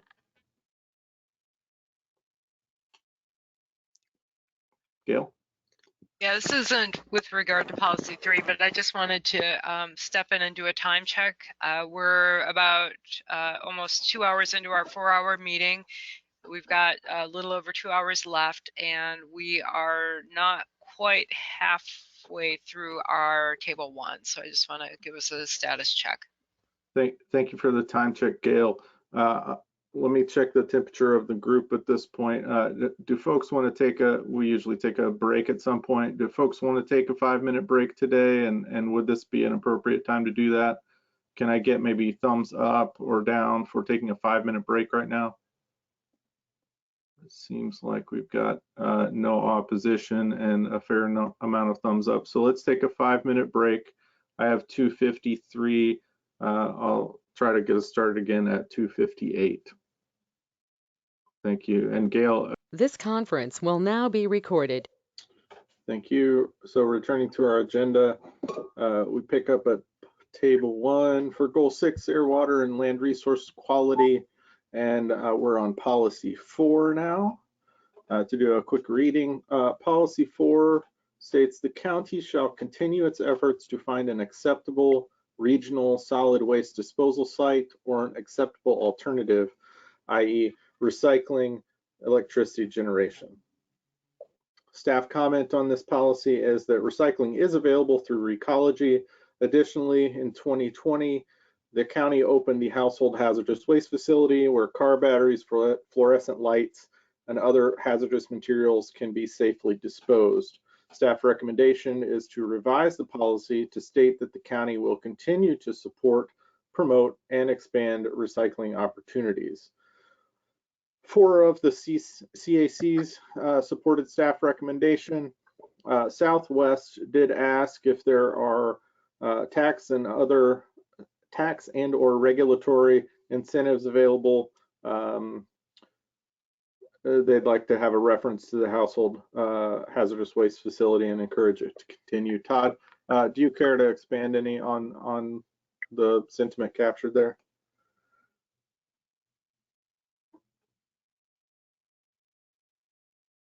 No, actually, I don't. I'm not prepared to make that. So we can drop it, I suppose. Okay. Well, the rest of the group can certainly take that into account if they would like. Is there a motion or discussion from the group about how to handle policy 4? If not, I can take a motion out of one of the CACs. Jim? Well, my only comment is that I like policy 4 as is, but somehow can the county work with the state to increase the capacity for recycling? because I don't know about everybody else here, but I'm always frustrated on what cannot be recycled because there isn't facilities to process that particular waste. And I know the economics aren't there, but I personally feel that there could be some other solutions, but the county can't do it by themselves. But I don't know if the state has any kind of a forum or committee or something like that that's looking into processing other types of waste that are currently not allowed. But I would encourage the county to support those efforts. So this is just a comment. So I will note, Jim, if it eases your mind at all, that staff recommendation does include the notion that they would expand recycling opportunities. So perhaps they can take your comment into account with the language that they offer, but it looks like the sentiment is already there in some way. Okay, all right, that's fine. I see Robert and Cheryl. Robert? Briefly, I know that our expectations on recycling were misled greatly, you know, about plastics and so on globally. I'm gladdened to see new products being developed that are compostable. You know, I guess it's basically things coming out of Japan, you know, being invented that replace things that we used to expect could be recycled, that we later found out really weren't going to be recycled. So I don't know if there's any other angle here where we're really trying to support things that don't need to be recycled, but can be composted. You know, so I'm just trying to shift to where our technology seems to be headed. You know, that we have a reason to be hopeful, and it's not based on Monsanto telling us you can recycle plastics.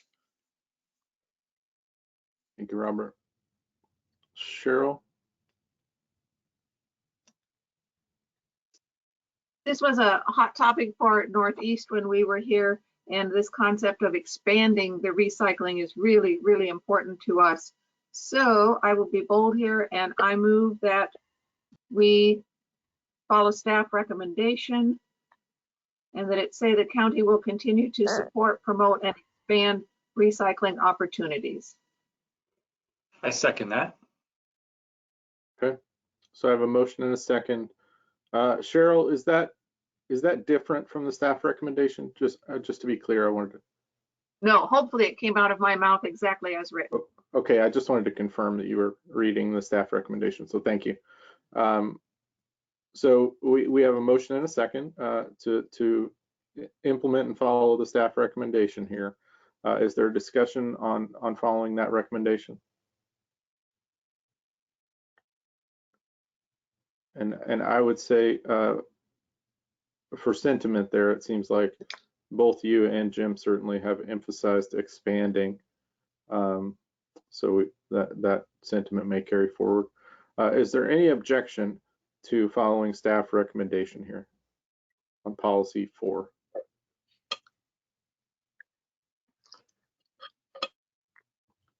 Okay, so hearing or seeing no objection, we'll take staff recommendation there. Thank you all for the brief discussion.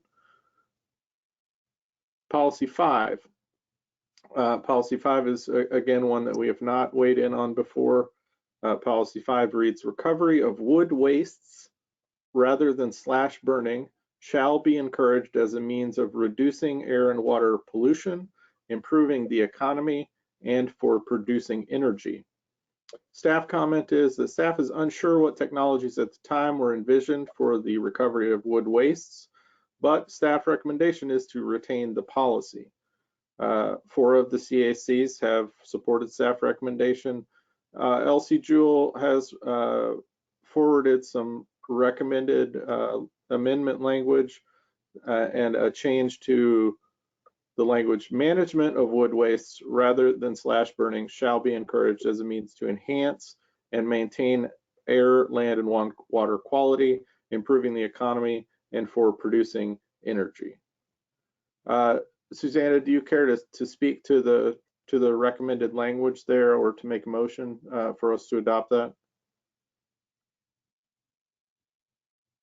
I think part of the discussion we had was, the burning of slash, creating air pollution, but also there's some concerns over stripping the land of wood wastes rather than letting it go back into the soils. It's kind of, to me, a complicated thing because there's also the issue of fire source materials left behind, slash burning. But I think we wanted that to enhance air quality was important. And just environmental issues. To me, it's one of those kind of complicated issues from lots of different sides. Okay. Thanks, Susanna. Robert and Pat?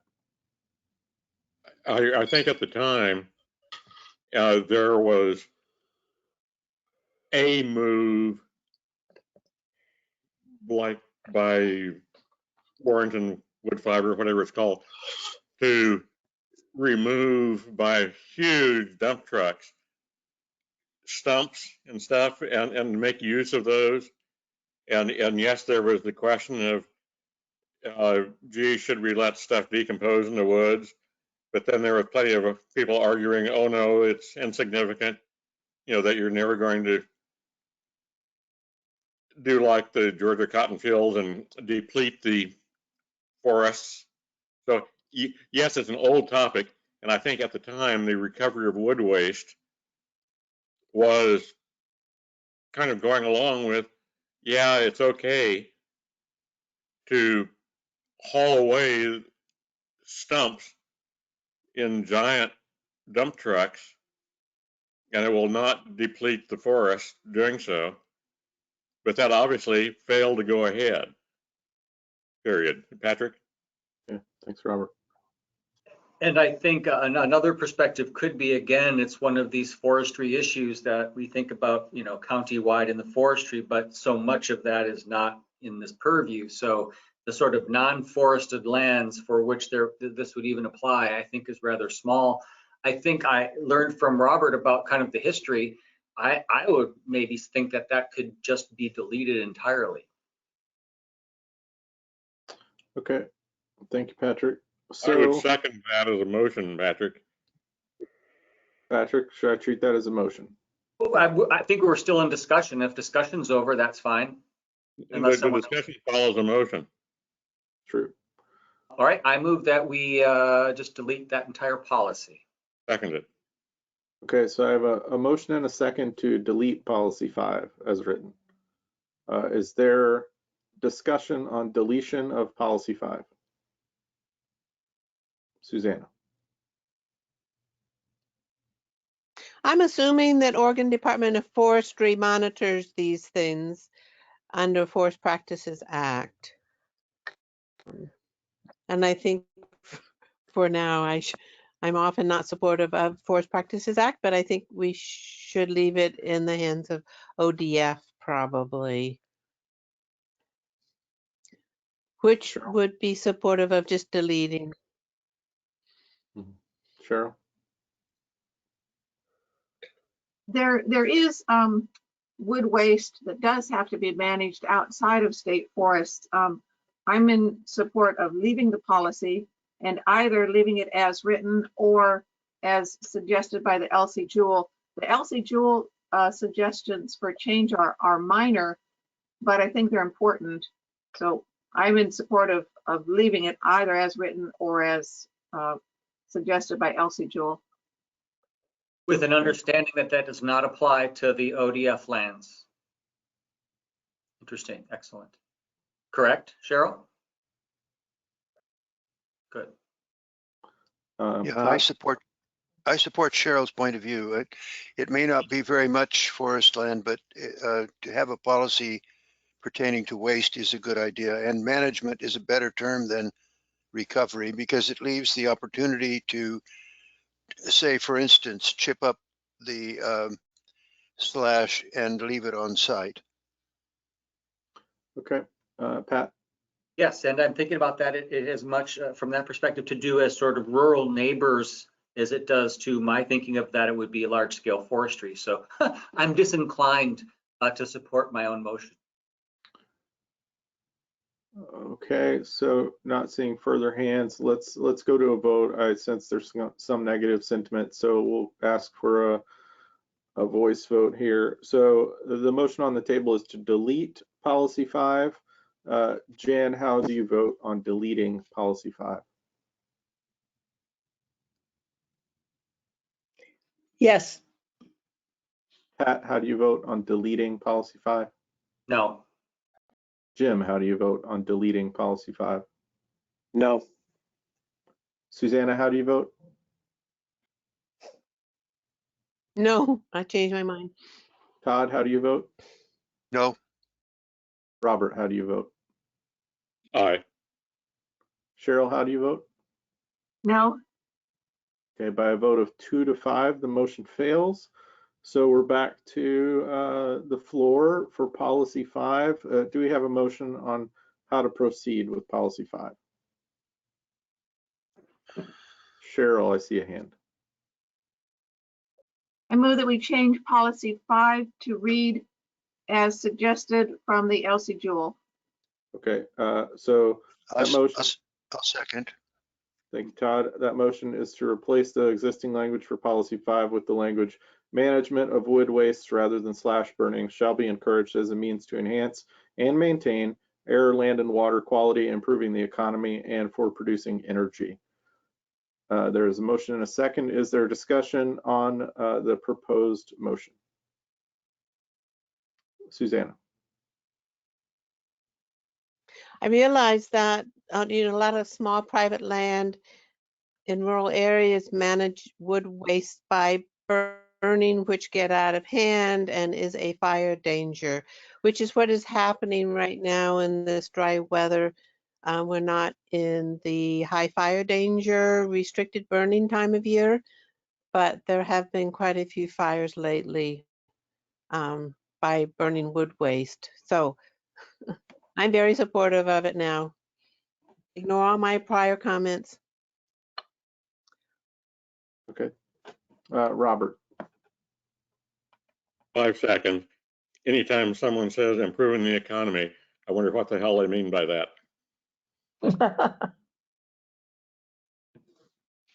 Okay, any further discussion on the motion? Susanna? Well, the improving the economy is this concept of a slash pile being able to generate electricity.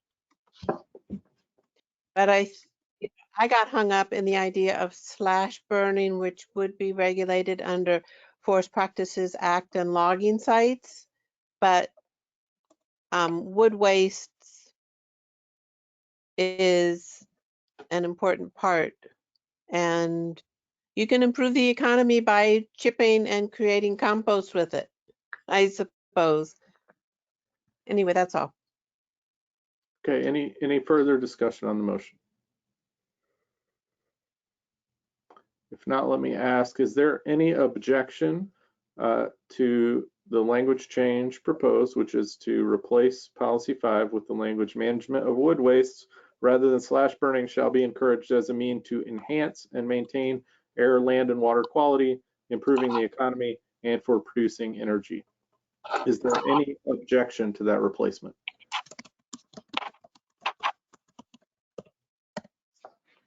Okay, not hearing or seeing any objection, the motion passes.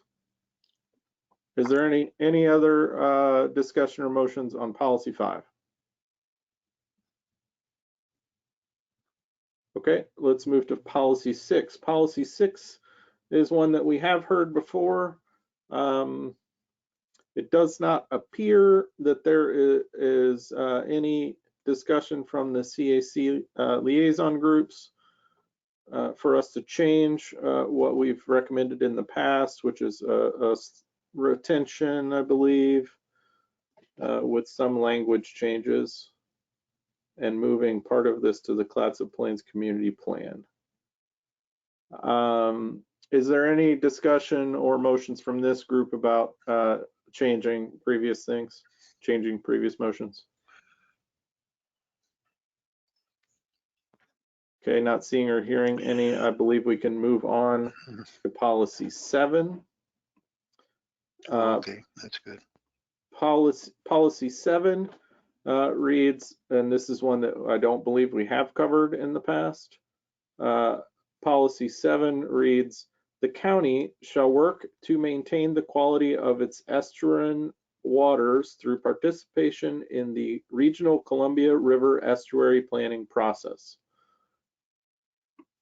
The staff comment is that Clatsop County staff works closely with CREST staff and participates in the Lower Columbia Solutions Group.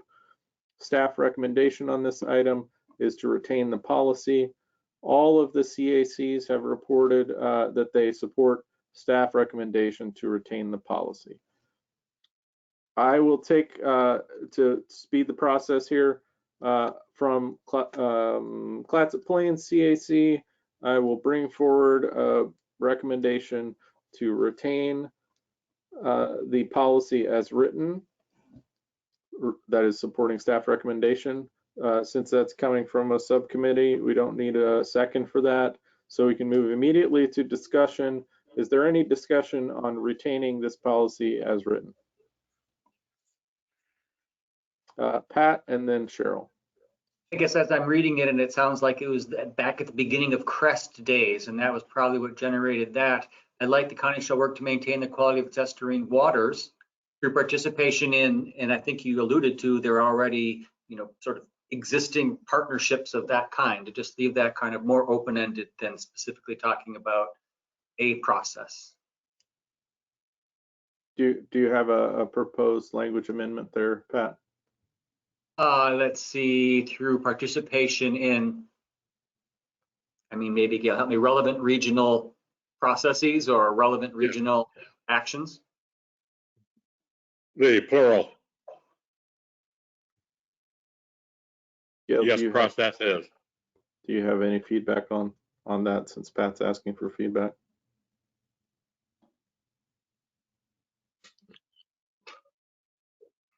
Yeah. Can't type and think and process all at one time. Sorry. Sorry. So what I was proposing, no, I'm fine with that. I'm fine with that change, Pat. Okay.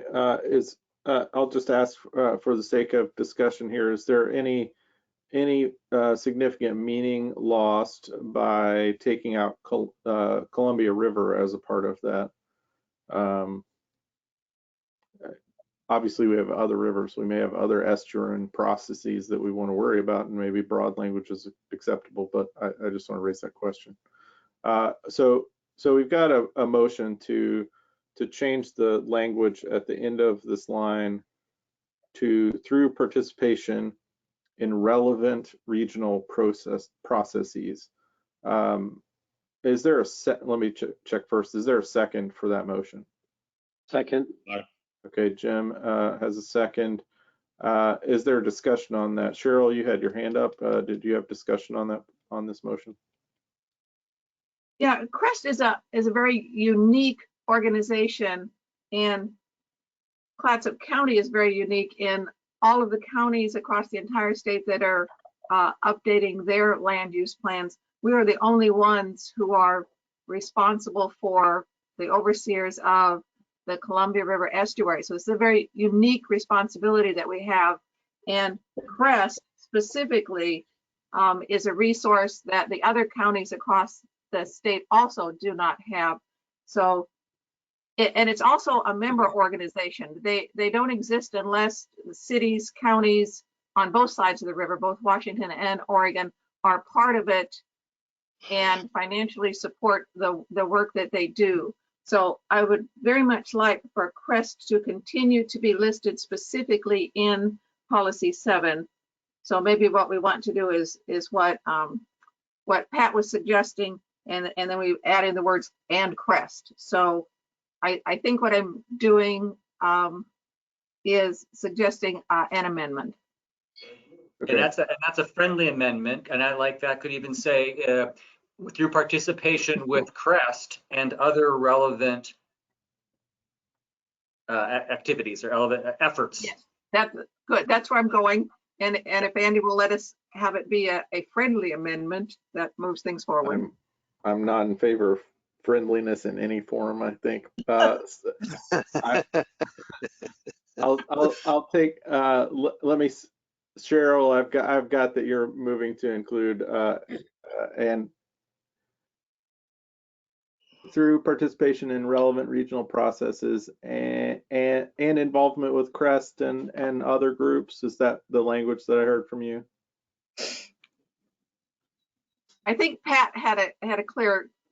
I think through participation with CREST and other relevant regional efforts. Okay, thank you for the clarification on that. So Pat, that language that Cheryl has provided, and I'm taking as a second from you. Yes. Let me just check. Is there any objection to amending Pat's original language to through participation with CREST and other relevant regional efforts? Any objection to that?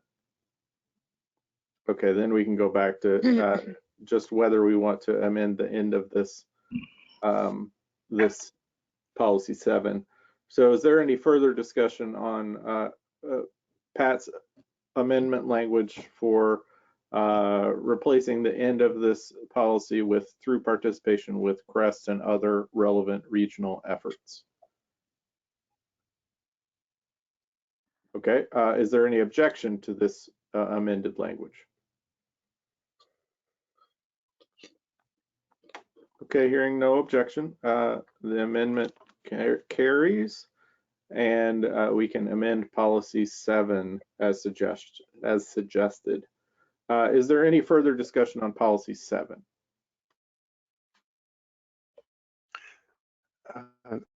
I have one. We used to use, I think it was Gail did it, would make the changes right on the screen here so we could see the final rendition. That was very helpful. Is that too much trouble? You know what I'm talking about? Yeah. Thank you, Gail. Well, we've already done it on this one, but in the future, it would be very helpful too.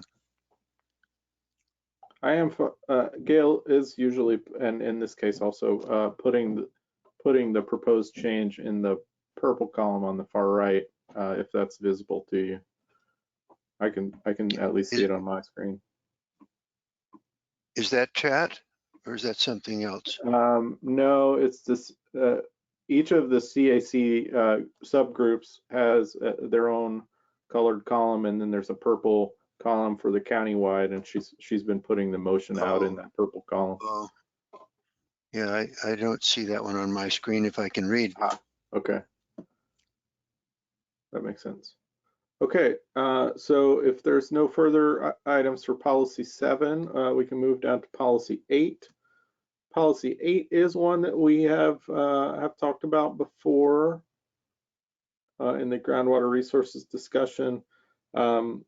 Basically, the staff recommendation that was supported previously was to retain the policy and just update the agency names as appropriate. Is there any discussion or changes from this group, or are we happy to go on from that?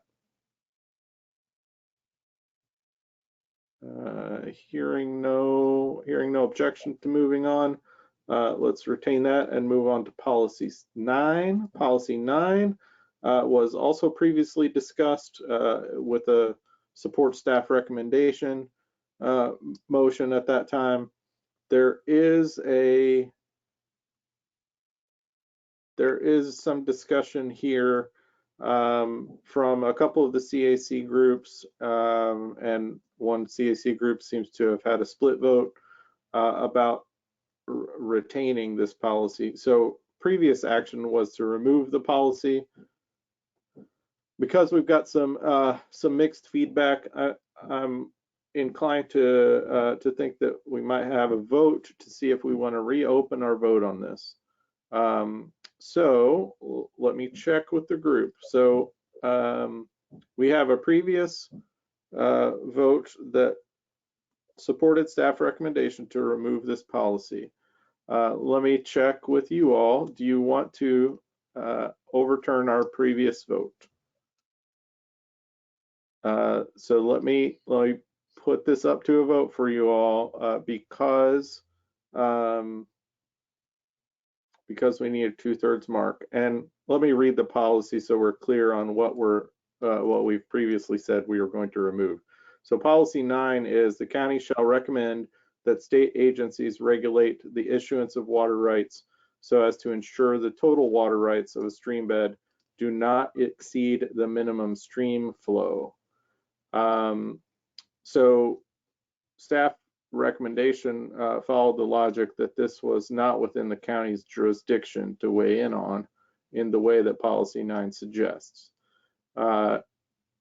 Apparently some of the CACs disagreed with that or wanted to change the language a bit.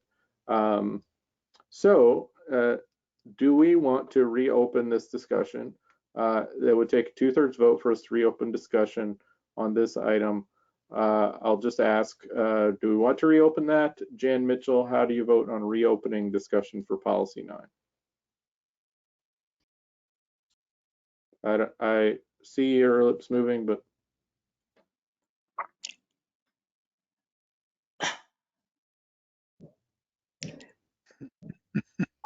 I guess I vote no to reopen. Okay. Pat, how do you vote on reopening discussion? No. Okay. Jim, how do you vote? No. Susanna, how do you vote? No. Okay. Todd, how do you vote?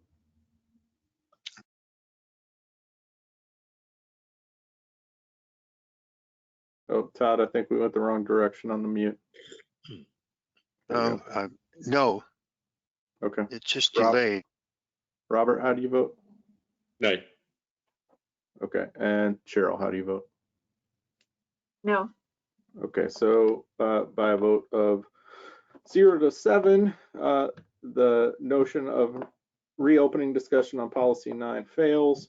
So policy 9, we will retain our previous action, which is to support staff recommendation and remove that policy. Policy 10 we have not reviewed before. I'll do a quick reading. Policy 10, subdivisions adjacent to major arterials shall address the reduction of noise impacts in their site plans. Staff recommendation is to retain this policy. We have support for staff recommendation from a couple of CACs. We have language changes suggested from Southwest and Elsie Jewell, and it sounds like ultimately Lewis and Clark is supporting staff recommendation with a possible language change there. Southwest, do you care to talk to replacing subdivisions with residential development, or does that stand on its own?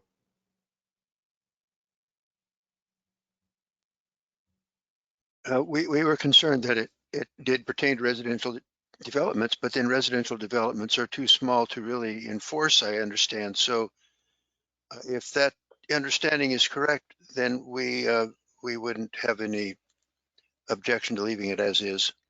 Okay. Gail, is Todd understanding that correctly, that the county can't necessarily weigh in on all residential development?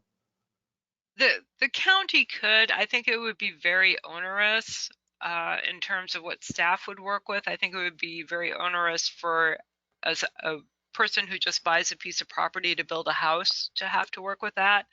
The policy as written is really aimed at subdivisions, which would be up to 30 lots being platted at one time, where you're basically taking raw land and converting it to residential development.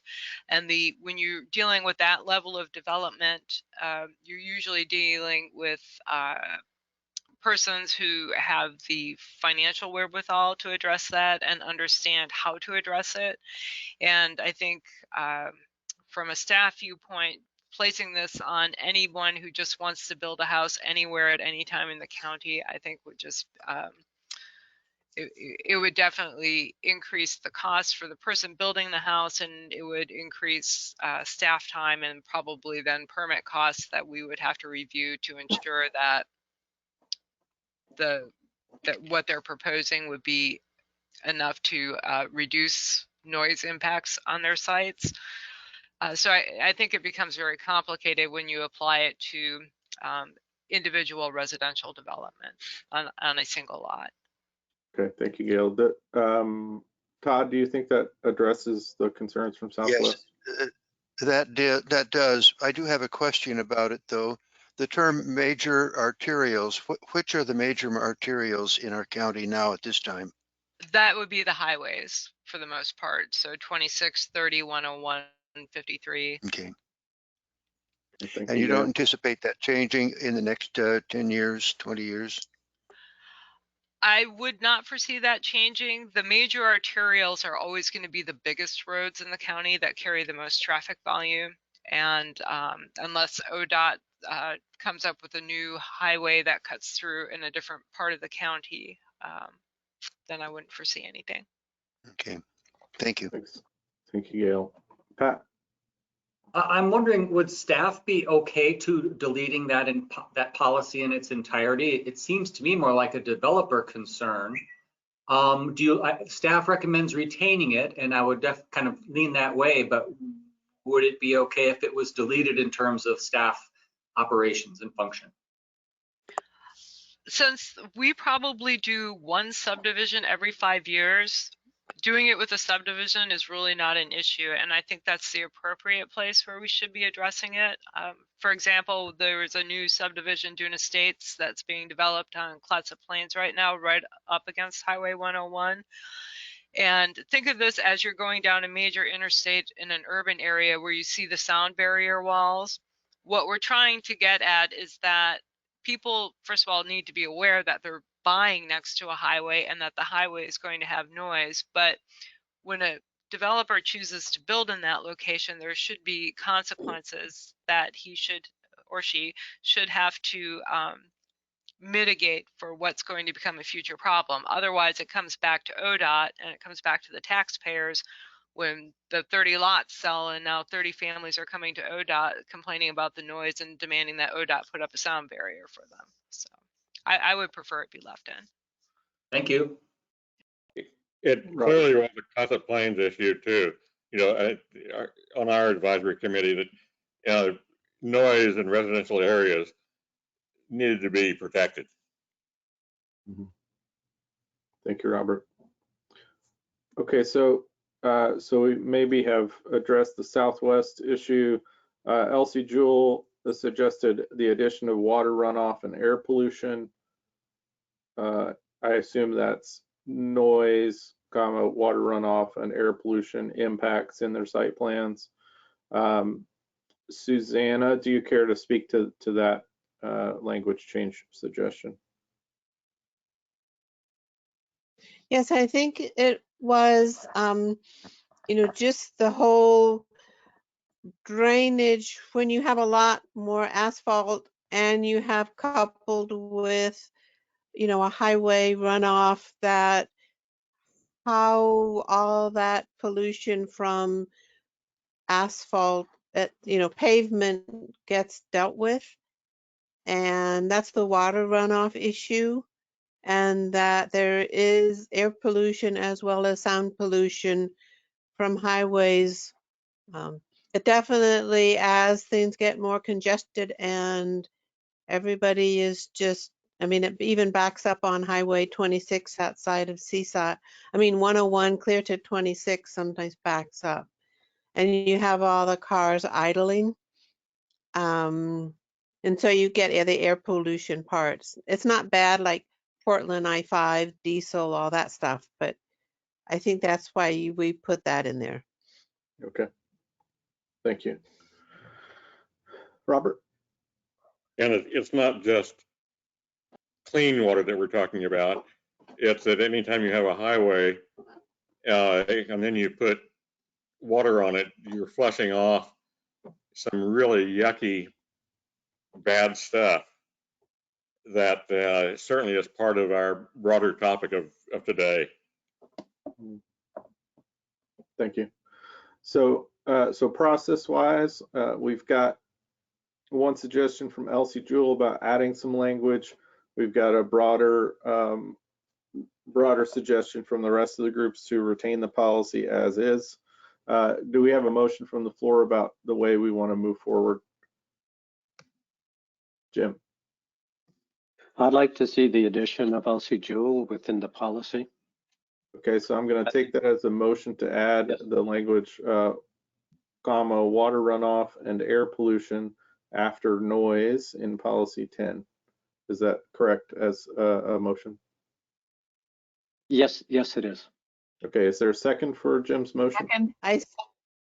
Okay, I've got a couple seconds on the floor.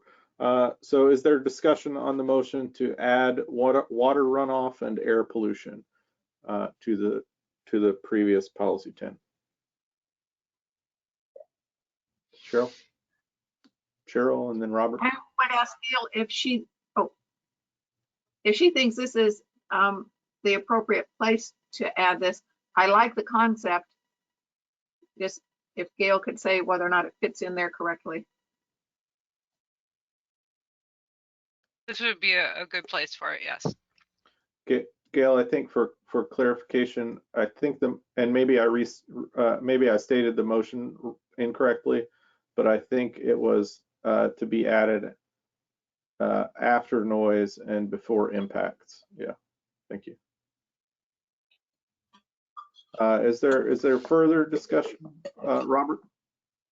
My thought focus on this, on the runoff, is the bioremediation that, again, what ODOT knows it has to deal with doing anything along 101 is you don't just let the water run off into the nearest stream.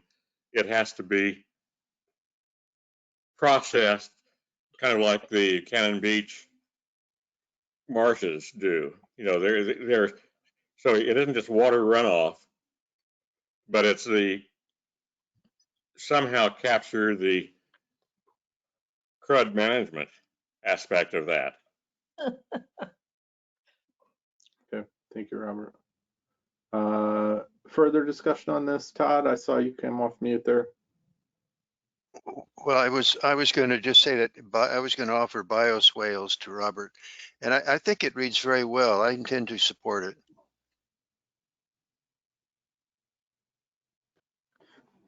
Okay, let me check this way. Is there any objection to the motion from Jim to add the language water runoff and air pollution to the existing policy 10? Any objection to that? So hearing no objection, I think we can retain that language as Jim suggested. Can I ask for a motion from the floor to just accept policy 10 as amended if you all are happy with that? I move that we So accept moved. policy 10 as amended. Okay. I second. Okay, we got a motion and a second to accept policy 10 as amended. Is there any objection to accepting policy 10 as amended? Okay, seeing and hearing no objection, I think we're good on policy 10. Is there any further discussion on policy 10 before we move on?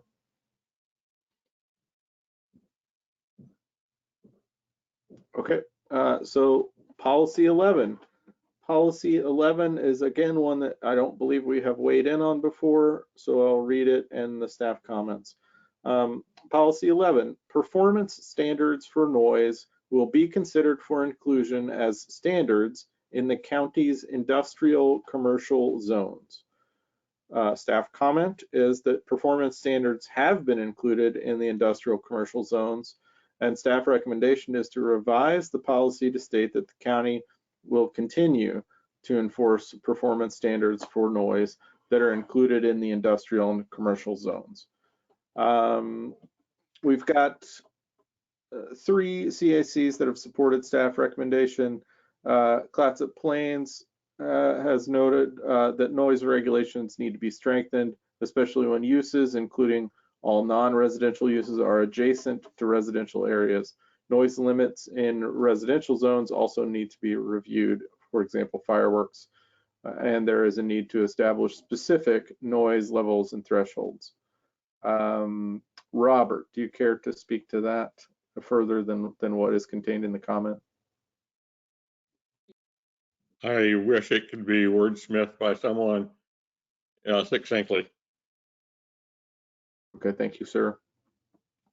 Let me also check Lewis and Clark, Gail, they have a comment that says make the standards clearer and consistent, for example, hours of operation. Do you recall or have anything to report further on that discussion? Yeah, we had one of the committee members who had recently been through a conditional use process and felt that hours of operation as a condition of operating were unfairly applied compared to other developments in the same area where this was completed, and felt that we just needed to make sure that as we apply the standards, it's very clear how they're applied, when they're applied, and that we do it consistently. Okay. Was there language suggested out of that discussion, Gail? Yeah. No, there was not. Okay. Okay. So we have some possible paths forward here. We could agree with the staff recommendation. We could propose some language to support either or both of the Clatsop Plains and Lewis and Clark suggestions. I'd be looking for a motion from the floor as to a direction to go, and then we can discuss and vote on that. Todd? I move we accept the staff recommendation. I think that imposing some kind of noise regulation is beyond our capacity. And Okay. also, it would be very complicated if there was a noise regulation that only applied to certain areas and not others. It would be hard to manage, it would seem. Okay, so I've got a motion to support staff recommendation. Is there a second for that motion? I second. Okay, so a motion and a second to support staff recommendation. Do we have discussion on that motion? Jim? More of a question for Gail. Right now, for instance, could a neighbor decide to cut firewood with a chainsaw at 2 a.m. in a rural area? No, they could not. So the county does have a noise ordinance in effect right now, and it calls for quiet between 10 p.m. and 7 a.m. It does not specify what quiet means, and we don't have a specified decibel level that we use as a threshold to determine whether or not that's being met. But that is our quiet hour ordinance.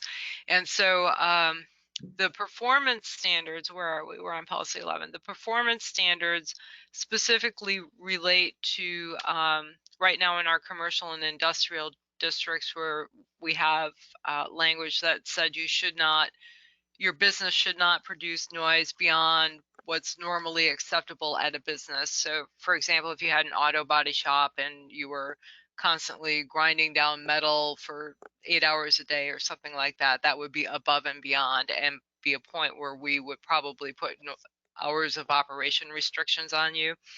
The Clatsop Plains comments, I think a lot of it was geared towards Camp Riley and the noise that's produced there when they're doing their training exercises, and I think also to probably some of the people who may be here for weekends or holidays, for example, 4th of July, who are bringing in their own pyrotechnics for their entertainment.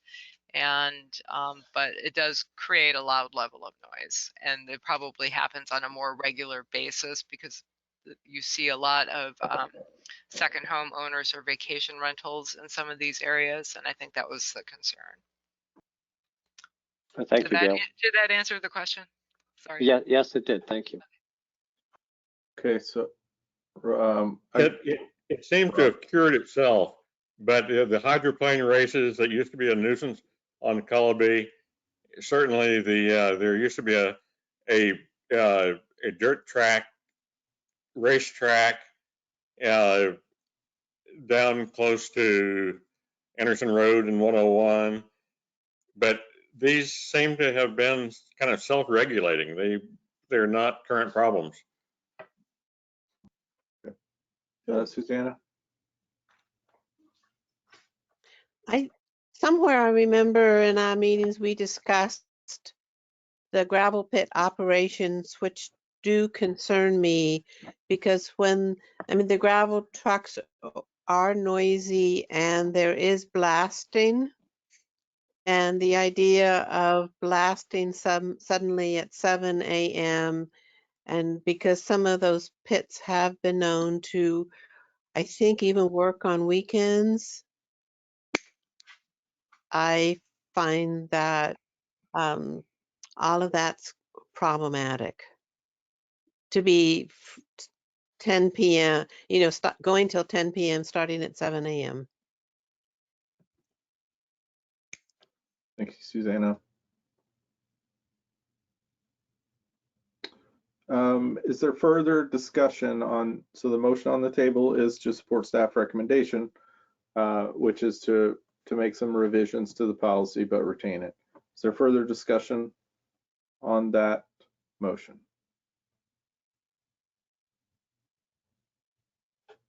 Okay, let me ask, is there any objection to supporting staff recommendation on policy 11?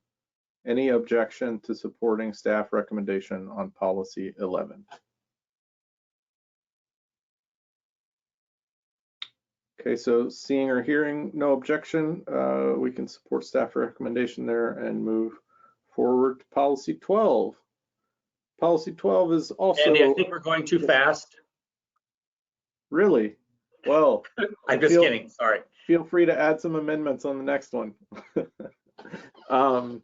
Okay, so policy 12, we have not covered before, so I'll do a full reading on it. Policy 12, the district conservationist shall be used for technical evaluation of all development activities, including subdivisions and major partitions that could create erosion and sedimentation problems, with his/her recommendations incorporated into planning approvals. Staff comment is, it appears that the district conservationist referenced in this policy is the USDA Natural Resources Conservation Service District Conservationist. It is not current practice to include the district conservationist on public notices for subdivision and major partitions. Instead, the Clatsop County Soil and Water Conservation District is notified. Staff recommendation is to retain the policy and have staff include the district conservationist on public notices for subdivisions and major partitions. The CACs have all reported to support staff recommendation. And just so that I'm clear here, Gail, the staff recommendation is to retain policy as written. The other material in staff recommendation is just notice that staff practice may change. Correct. Okay. Is there discussion or a motion on how we should handle policy 12? If I don't see anything from the floor, I can forward one of the recommendations from the CACs. So I'll try that. So Northeast CAC has recommended that we support staff recommendation.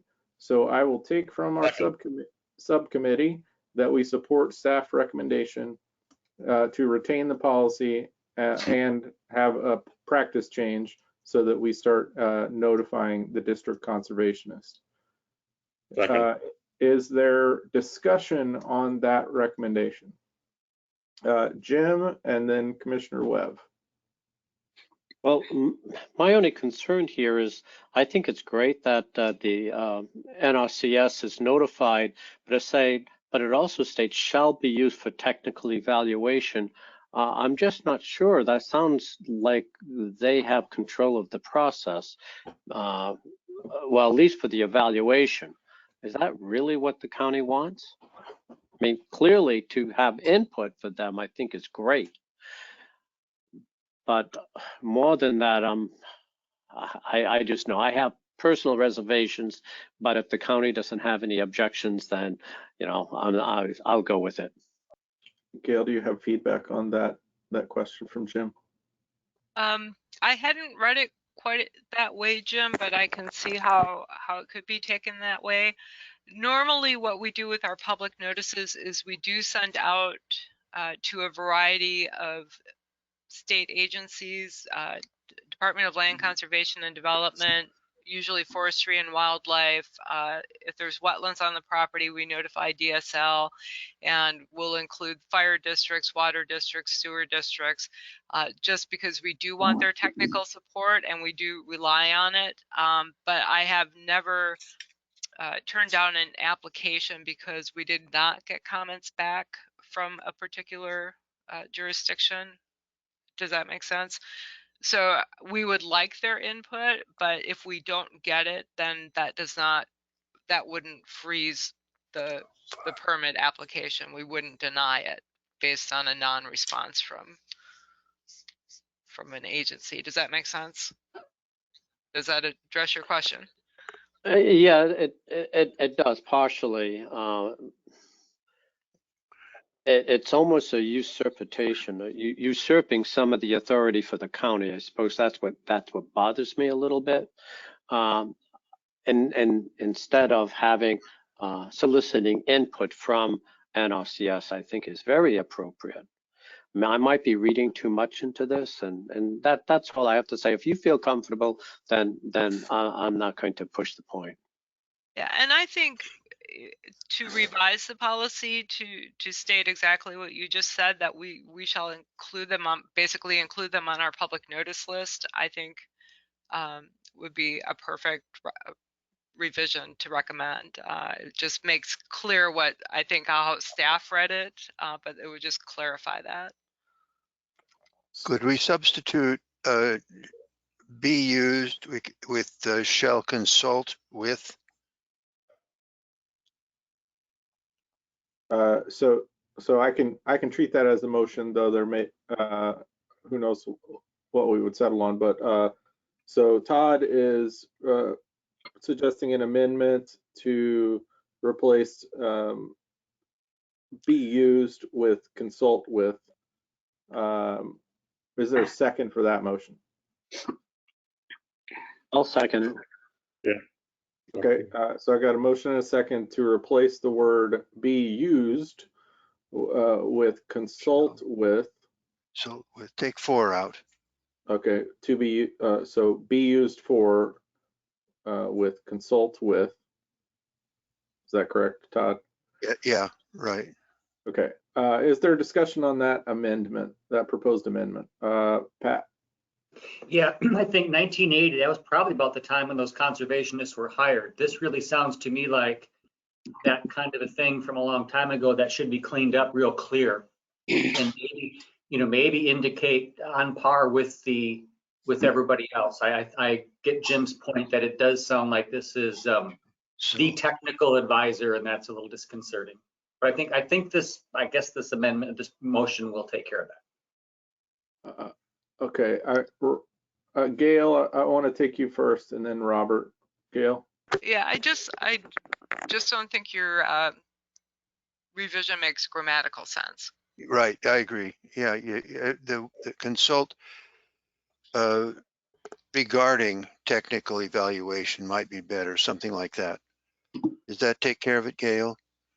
I'm not sure why the district conservationists have to be pointed out kind of at all. I mean, it seems like Technical evaluation of all development activities shall be done in consultation with, and then add a couple people. Is that? Yeah, that's good. That's Okay. better. So I'll try to write that in the thing here. So okay, let's go here then. Okay. Let's force a vote on consult with, and if you all disagree with that, we can mark it down. We can get rid of it, and then we can come back and propose new language like Pat is apparently typing up. Okay, so I'm just going to ask, and maybe we can do this with thumbs up or down. Who's in favor of the amendment to replace language be used for with consult with? Thumbs up if you agree with that. Thumbs read that sentence coherently. Would someone read that sentence coherently? I'll read it off. I don't know if it'll be coherent or not. The district conservationists shall consult with technical evaluation of all development activities, including both. That would be the sentence as it reads. So all those in favor of the replacement of be used for with consult with, please give a thumbs up. If you are opposed to consult with, please give a thumbs down. Okay, I see 1 up, 4 down. Todd, can I ask what your vote is? Down. You can't see Okay. me? I only see a frozen head for you, Todd. And Oh my Susanna, gosh. was that a thumbs up for you?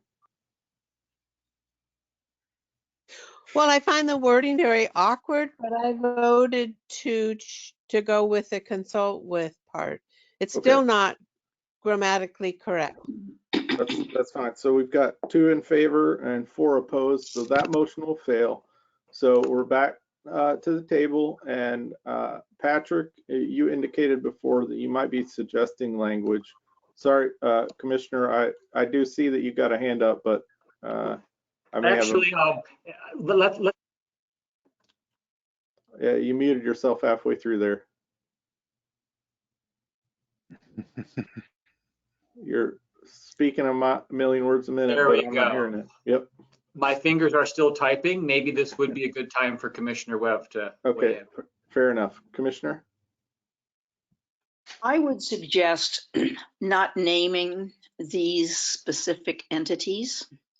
After 2 years on the Soil and Water Conservation District Board, as the county's delegate, I can tell you, having tried desperately to work with both of these entities, I found them very ineffective organizations.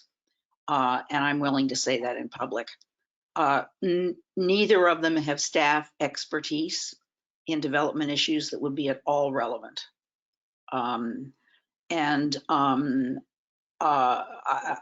think it's a burden on our planning staff to have to consult with people who have no expertise in development. Right now, the Soil and Water Conservation District, mostly what they do is help people get rid of noxious weeds. Period. Case closed.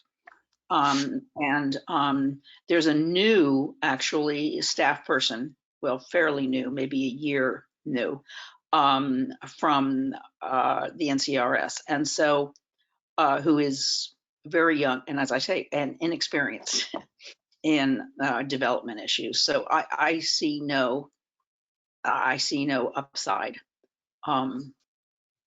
to specifically naming.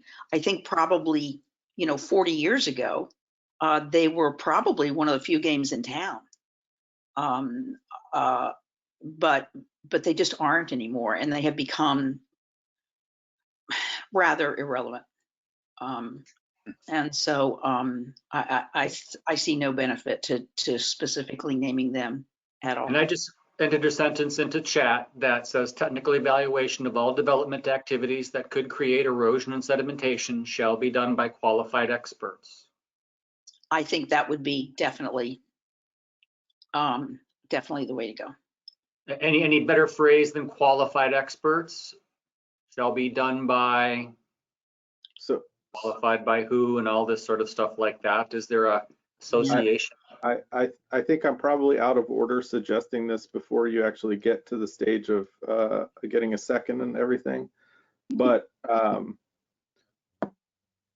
this this language proposal proposes that somehow, without a mechanism, that qualified experts are going to do a technical evaluation of all development projects. It doesn't say who's going to force that to happen or who's going to pay for it or anything like that.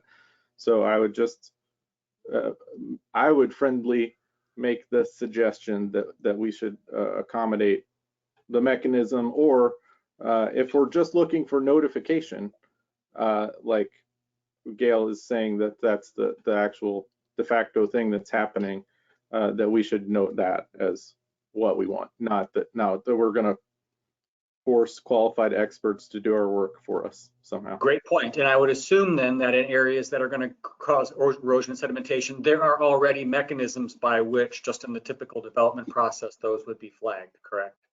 We don't need that here. Gail is nodding to indicate that that seems true. Okay. Robert? I don't know who is qualifying these people as experts.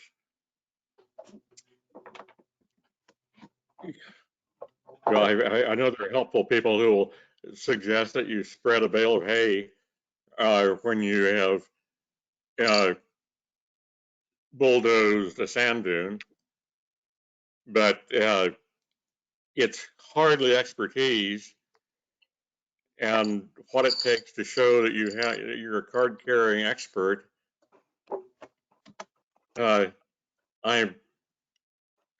I'd like to see us underkill this requirement somehow. You know, it's nicely handled now that down here on Classic Plains, when you bulldoze a dune, go spread a bunch of grass seed or a bale of hay and go away and don't make a bigger issue of it. But you know, that there are so few registered experts. You know, if like sometime if you needed a geomorphologist, well, there's only one around, or if you needed some kind of a special engineer, they either don't exist or they're too busy, or they don't like you politically. You know, I think we need to reduce our requirement of hiring expertise that doesn't exist. And so I think the language that's now in chat is shifting and pivoting on that and letting that go, Robert, and looking only at the notification when there are developments that are going to cause erosion and sedimentation. So maybe something like notice shall be widely given for all developments that ... and just leave it be about a communication, not about selecting winners or qualifying people like you suggest. May I make a suggestion here? It's very common in planning offices for the planning director to make a determination about what additional help he or she may need in reviewing any development project. So is there a place, Gail, that is more broader in the area of checking in with people seeking expertise? I mean, that actually is often, that's not a very common thing in a development plan. I mean, it is common to require as part of your plan that you have a plan to deal with erosion or sedimentation. You know, it's just commonly part of a plan that you have to show that you thought about it, right. But it doesn't have to be stamped with a special seal of a qualified person. It's just that you have a plan to deal with erosion. Well, but I mean, my point is that because of the huge variety of types of development that our planning office handles, I would think that giving the planning director the responsibility or the discretion that must be in our code someplace, Gail, isn't it? That you Yeah, make that call? not specifically with regard to erosion and sedimentation. We do have language in the geologic hazard overlay that deals specifically with landslides and compressible soils that we can go out for a third-party opinion on somebody's report. With regard to erosion and sedimentation, especially erosion and grading, we usually have our county engineer do the review on our permits. At this point, as I'm thinking about it, I actually am leaning towards deleting this whole policy. That's my new recommendation. Do I need to make an amendment? So I don't think we have a motion on the floor at the moment, because I think I move that we delete policy 12. So Robert has moved that we delete policy 12. We have a second from Pat. Is there discussion on the deletion of policy 12? Jim? Not trying to create problems for Gail, but it seems to me that deleting is a little bit too drastic. Maybe giving discretion to the county on seeking expertise when the county believes it's appropriate. In other words, there may be some complex cases that the in-house staff may not be comfortable in dealing with it. And I think it would be advantageous for the county to have a policy that states that they can go out and seek the relevant expertise when they decide that it's necessary. That's my comment. Yeah. Okay, so I would prefer not to have that type of language in the comprehensive plan. It's really more of a policy issue in how we operate procedurally in our office. It would almost be equivalent to having a policy that says when you use the copier, be sure to double side your copies and only use color ink if you really have to, in order to save the environment, because we want to reduce air pollution and water pollution. So I would prefer to keep how we operate the office out of the comprehensive plan, which should just be looking at the land use issues. Okay, is there further discussion on the deletion of policy 12? Susanna, and you're on mute, Susanna.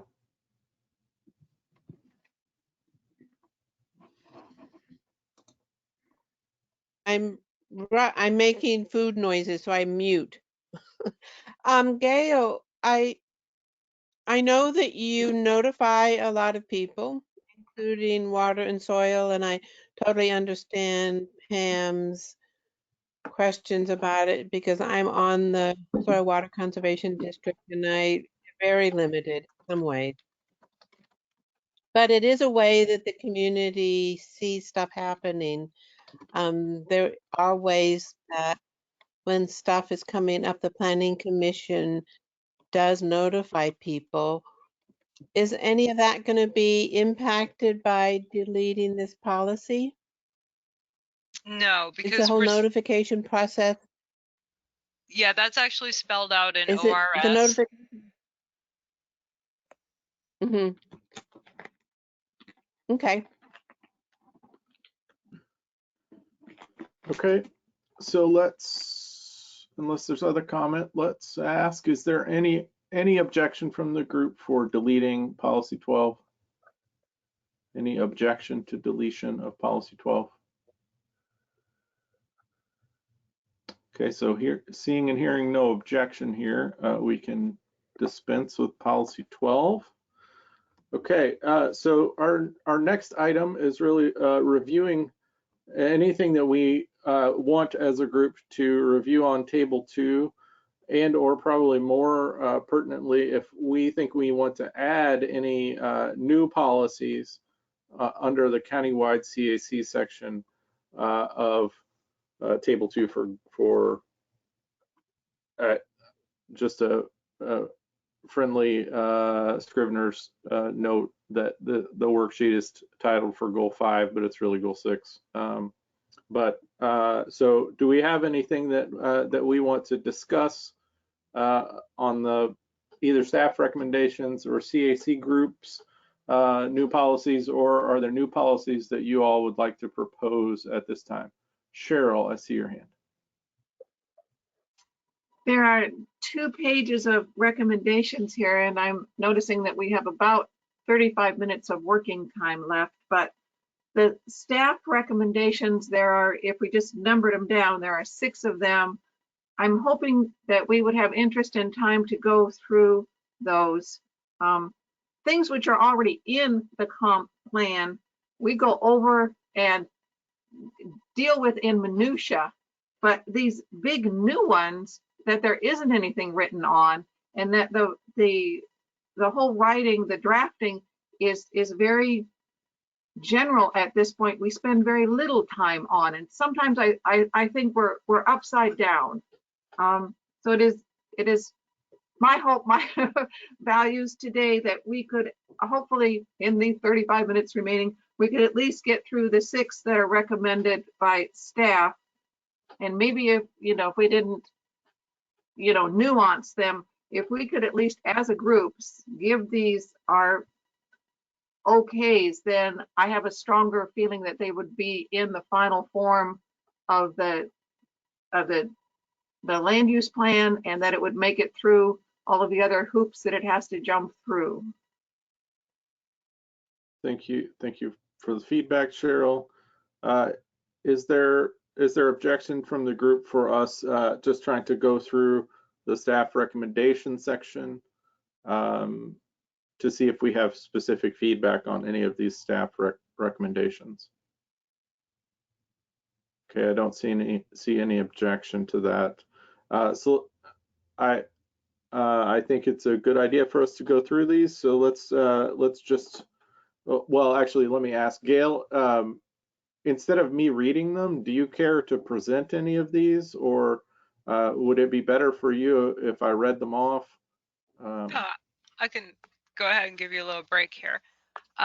So usually when these tables go out, they are pretty much blank when they go to each of the planning area CACs, except for as staff has identified items in our day-to-day reviews or work with the public.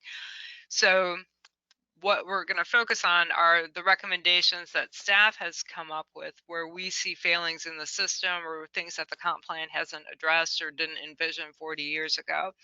So the first one relates to the state clean water revolving fund, which is a revolving loan fund that is used by Craft 3 to help low-income residents replace and make repairs to failing septic systems. And one of the code compliance issues that we work with many times as we're going throughout the county is people have an inherited property a lot of times.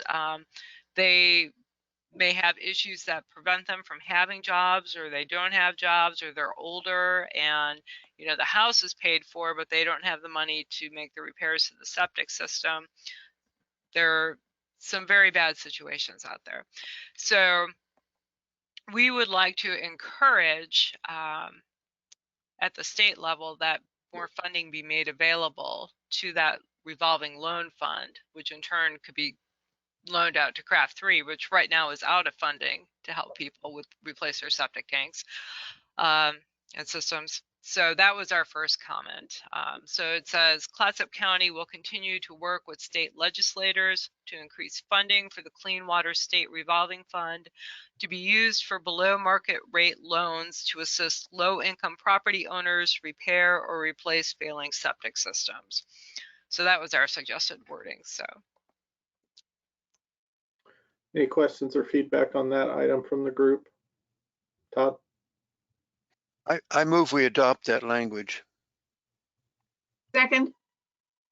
So to be clear, I don't know if staff necessarily needs our blessing on these, though they might like it. But Gail, procedurally, would you like us to take votes on these? Would you just like, if we pulled the sentiment of the group with thumbs up or thumbs down quickly, is that good for you? What's your preference?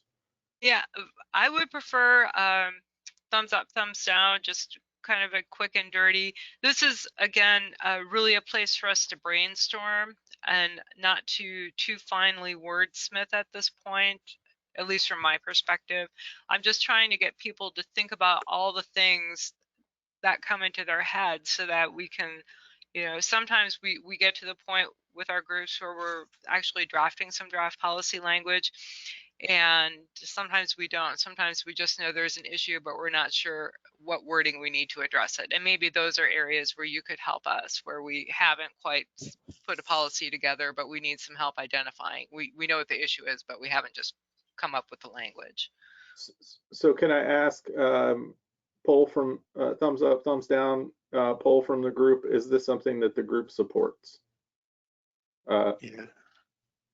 You can't see my thumb, but it's up. Okay, so I believe that's neutral from Todd. Robert, but otherwise approval. So that seems to have the blessing. Is that a? My question is about the low income. You know, that's just one of those odd terms that no matter who owns it, it's saying it needs to be done. And you know, often there are reasons a bank is only going to lend to certain people. You know, when the Estuary hands out money, it isn't based on income. It's you know, so I'm wondering, does it? Gil already may have figured out. Does it have to say low income, or can it be just, hey, we need more money out there that can be borrowed, you know, with little difficulty to fix septic tanks? Yeah, it doesn't have to say that. I think that was where we have focused our attention, simply because that's usually where we run into the problem.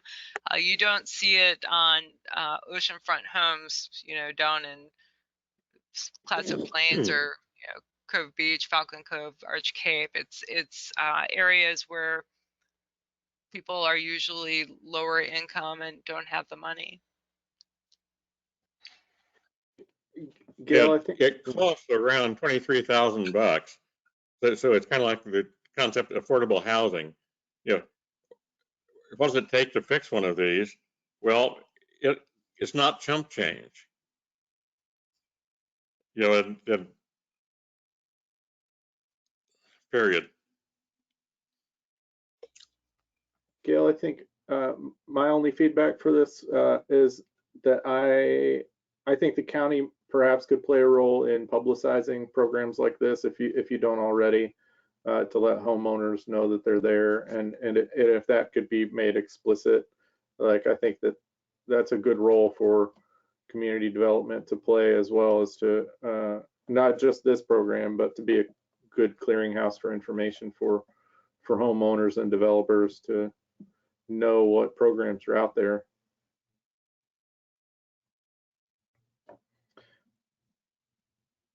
Do you want to move on to the second one? I don't see other hands or anything right now. Oh, Commissioner Webb. I would like to enlighten the feeling that there is some variation in how poverty is defined in this country. It's actually very standard. The Department of Housing and Urban Development in local areas does a study of different economic factors and declares a median income, and none of that is arbitrary. The definition of poverty in this country is very statistically sound, and so there's please don't perpetuate the notion that that's not the case. Every program that is government funded and is targeted at poverty, etc., is very statistically focused. So please don't think that, because government just couldn't possibly be that arbitrary. we'd lose our shirts. So please disabuse yourself of that notion. Thank you. Okay, Gail, do you care to cover the smoke item, the next one? Yeah, so we talked about this, or at least I did at the very beginning of the meeting when I gave my little overview, my brief overview. And so again, the policy is intended to address not just the physical flames that come with wildfire, but the impacts on air pollution and how those toxins get into your drinking and surface water. And also, which I didn't talk about earlier, is once the fire has gone through an area, when the rains come following that, then you do have this increased risk of landslides and possible flooding. So we wanted to craft a policy that tried to address those issues. So the policy says Clatsop County, in conjunction with the county's public health department and appropriate state agencies, will work to increase public awareness of the indirect hazards of wildfire. These include impacts from air and water pollution and a subsequent increase in landslide and flooding risks. So first, let's do the thumbs up, thumbs down poll. Is there general support from this group on this item about wildfire hazards and smoke? Could I get a thumbs up or down on how we feel about this one? I get some support, some neutral, mostly support though. My thumbs up, Andy. Okay, thank you, Todd. Okay, so Gail, seems like the general sentiment from the group is supportive. Is there specific feedback from the group on this item? Jim? There's nothing wrong with these items, but it almost seems to me like, so what? It's good. I mean, informing the public is always very good, regardless of what the county does. But it's difficult to see any type of action items coming out of it, except possibly the last line when it discusses increased risk of landslides and floods. I do know that there are some provisions already in zoning about risks of building and floodplains or steep slopes. I don't know the details of them to see if that could be titled. So I'm not really opposed to this, but it's like, okay, that's good. Apple pie is also good. Thank you, Jim. Suzanne, I saw your hand as well. Yes, I think in education, it would be good to have a site where people can look at what kind of air filtration do you need? How do you seal up your house? I wonder about, I don't know about in the country, in the urban areas, perhaps some people that could have houses that can be sealed and open for kind of air refugees. We have not had the kind of smoke that has been as bad as other areas yet, and I certainly hope we don't. And I'm sure that more things will keep developing of maybe what we can do. The other thing is getting ground cover on very quickly, so that the very first rains can start encouraging vegetation, of just spreading seed, or just looking into what can you do to ground stabilization before the heavy rainy season. Thank you, Susanna. Would be my comments. Also, you can borrow my sheep to eat vegetation down. Anyway, I'm being silly. Go ahead. Jan? I'm not sure where to go with this, but listening to the weather forecast this morning on KMUN, Gordon was talking about the danger of fire hazards this year already because we are so dry. And maybe we need to, we've sort of felt like we were protected because we're where we are, but that may not be the case. The soil in my garden's pretty dry already, and it's only April. But maybe we need to have a couple of people give more thought to this and come back with something. I'm not sure it's something we can invent in 10 minutes, or if it would be worth much for us to try to gin up some sort of statement now. But I think it is it's going to be a continuing issue for the state of Oregon, and we just got to notice it and start talking about it. So, thanks, Jan. So I have a couple of points of feedback that I would give on this one, Gail. One is, and I asked about this earlier, but I think we should be working with DEQ or whatever the relevant agency is to have an air monitoring site or multiple air monitoring sites within the county. Because right now we're dependent on a location that is in some ways different than us. It's inland. It's the coast has a different geomorphology that's informing our air quality out here. I also think that we know, and we're, you're very certain about this in the material that came to us in the preface today, that wildfire risk and air quality issues from wildfire are going to become a much larger issue going forward. And I think Susanna's onto something about informing the public about what they can do on an individual level to increase or to improve the air quality in their homes. But I think we ought to also look at things like building code in the county and whether or not we need to improve the standards for air quality remediation in homes and new buildings so that people in the future don't have to strap a air filter to their box fan and try to make themselves healthy, but they live in a facility that's going to take care of them better to begin with.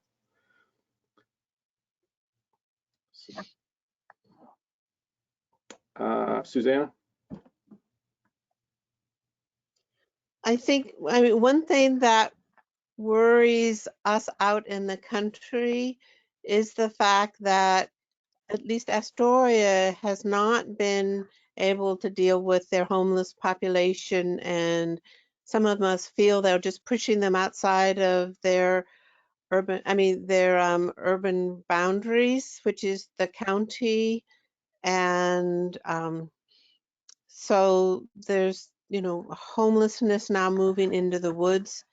And I think that I know there is talk of it on some of the cities, but I think it's something that the county has to be pretty adamant about to try to deal with a place for people to live that's not in the woods. And again, I started today's meeting, Gail, kind of asking you about, my suggestions on the parks and the trailheads of county parks because, people coming from Portland might not be so aware of how high our fire danger is out here, and that for signage to go with ODF signage about fire risk levels. Just wondering where you were at, and knowing that it's just for the future because it's not been worked out yet. But what do you feel about that?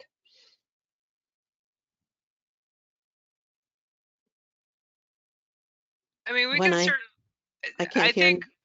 I think that parks is probably the best department in the county to be that liaison, and they do already work with ODF, and ODF does put signs at some of the county parks. I can certainly reiterate and relay your the Elsie Jewell Seaside Rural committee's recommendation to parks, but I think that they probably already have a very strong established relationship, which we don't have quite as the same relationship as here in community development. So I can certainly pass along the recommendation. Okay, thank you. I'd like to make one other comment, which I was going to wait for housing, but supporting metal roofs, deciduous plants, alder, big leaf maple, trees that hold a lot of moisture, they don't support the fires like the more resinous plants, conifers, do. There's a lot about fire hardening of home sites that everything I hear nowadays, there's a lot of consensus building on plants to use, and also, keeping ashes, embers out of your gutters, and the air vents on the top of your roof need screening, different places to keep embers out of. There's a whole list now, I think, of how do you harden your home to protect your home. The problem is if we get fires in our forests, our county forests, it could be pretty horrible. Okay, thanks, Susanna. Is there any other comment on the smoke and wildfire segment, or would we be ready for Gail to take the next one on? Gail, do you want to proceed to the sewage one? Yeah, so with the solid waste disposal site, what we're finding is that Warrenton and their plant is nearing capacity. And so they have made changes to how they operate their plant and what they will take and when they will take it. And so what we're finding now is that the septage collectors are having to take what they're collecting, and instead of going to Warrenton, they're either having to go to Tillamook County, or they're having to go to Columbia County, or sometimes to Portland in order to dispose of that waste.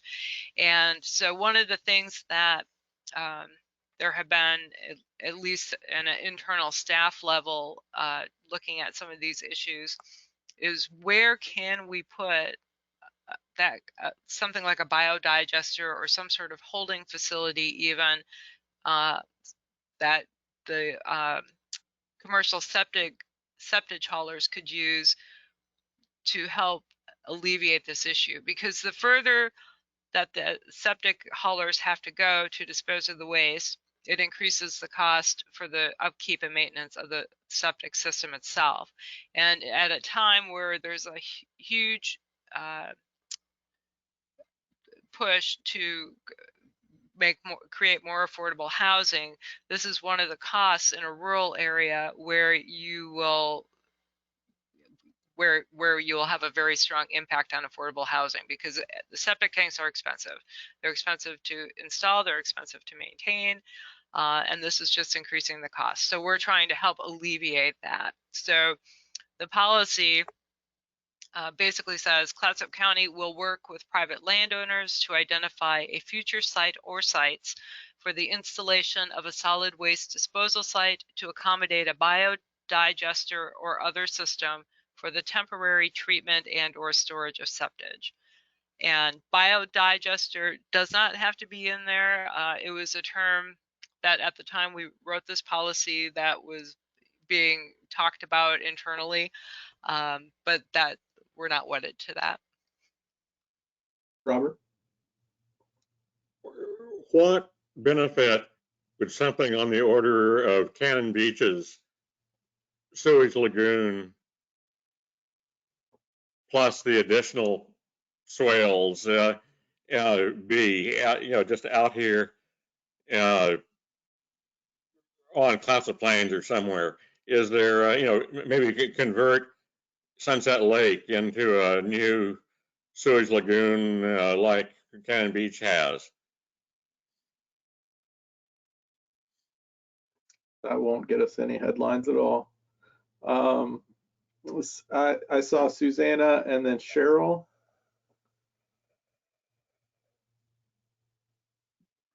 So I just wanted to comment on the word need additional solid waste disposal site, because septage is, I don't know, mostly liquid.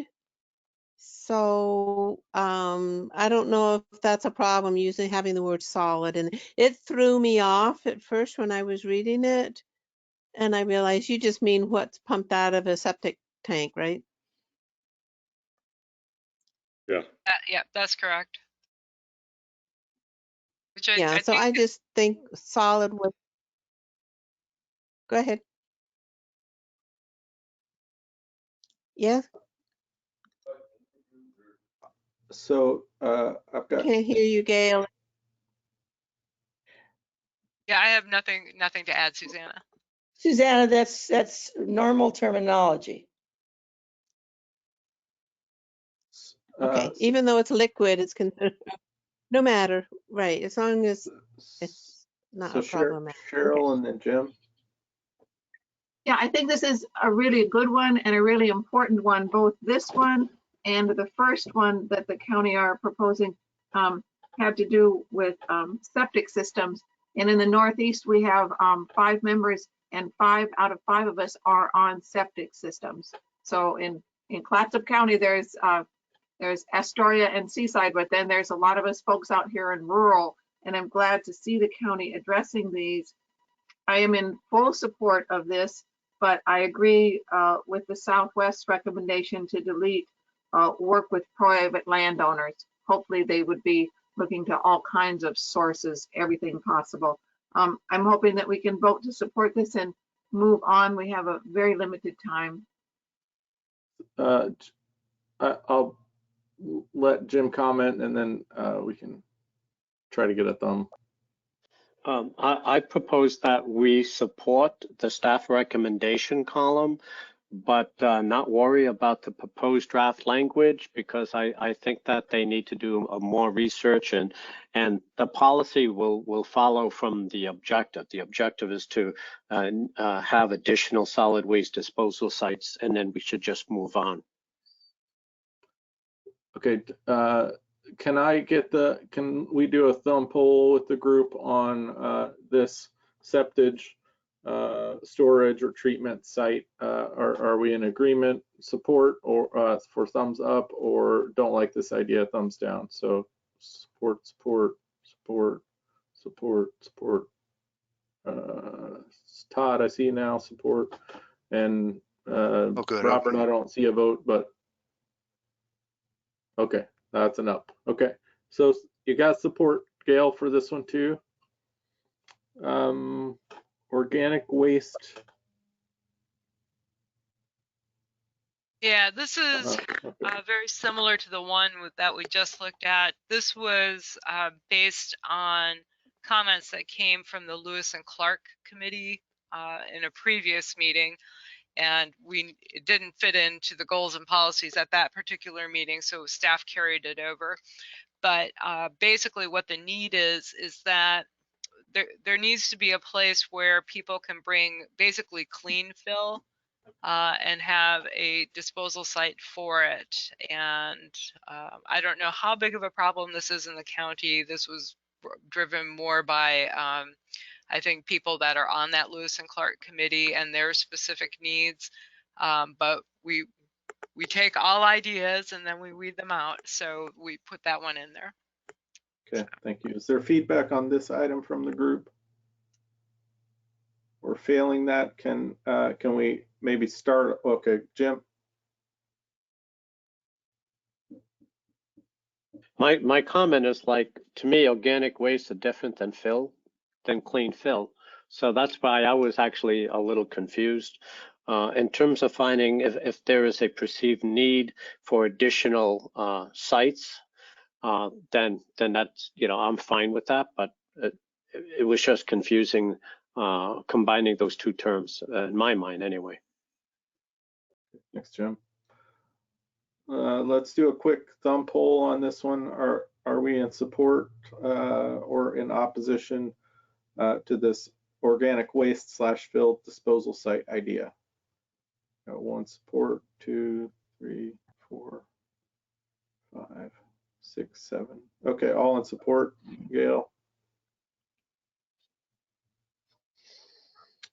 And then stormwater.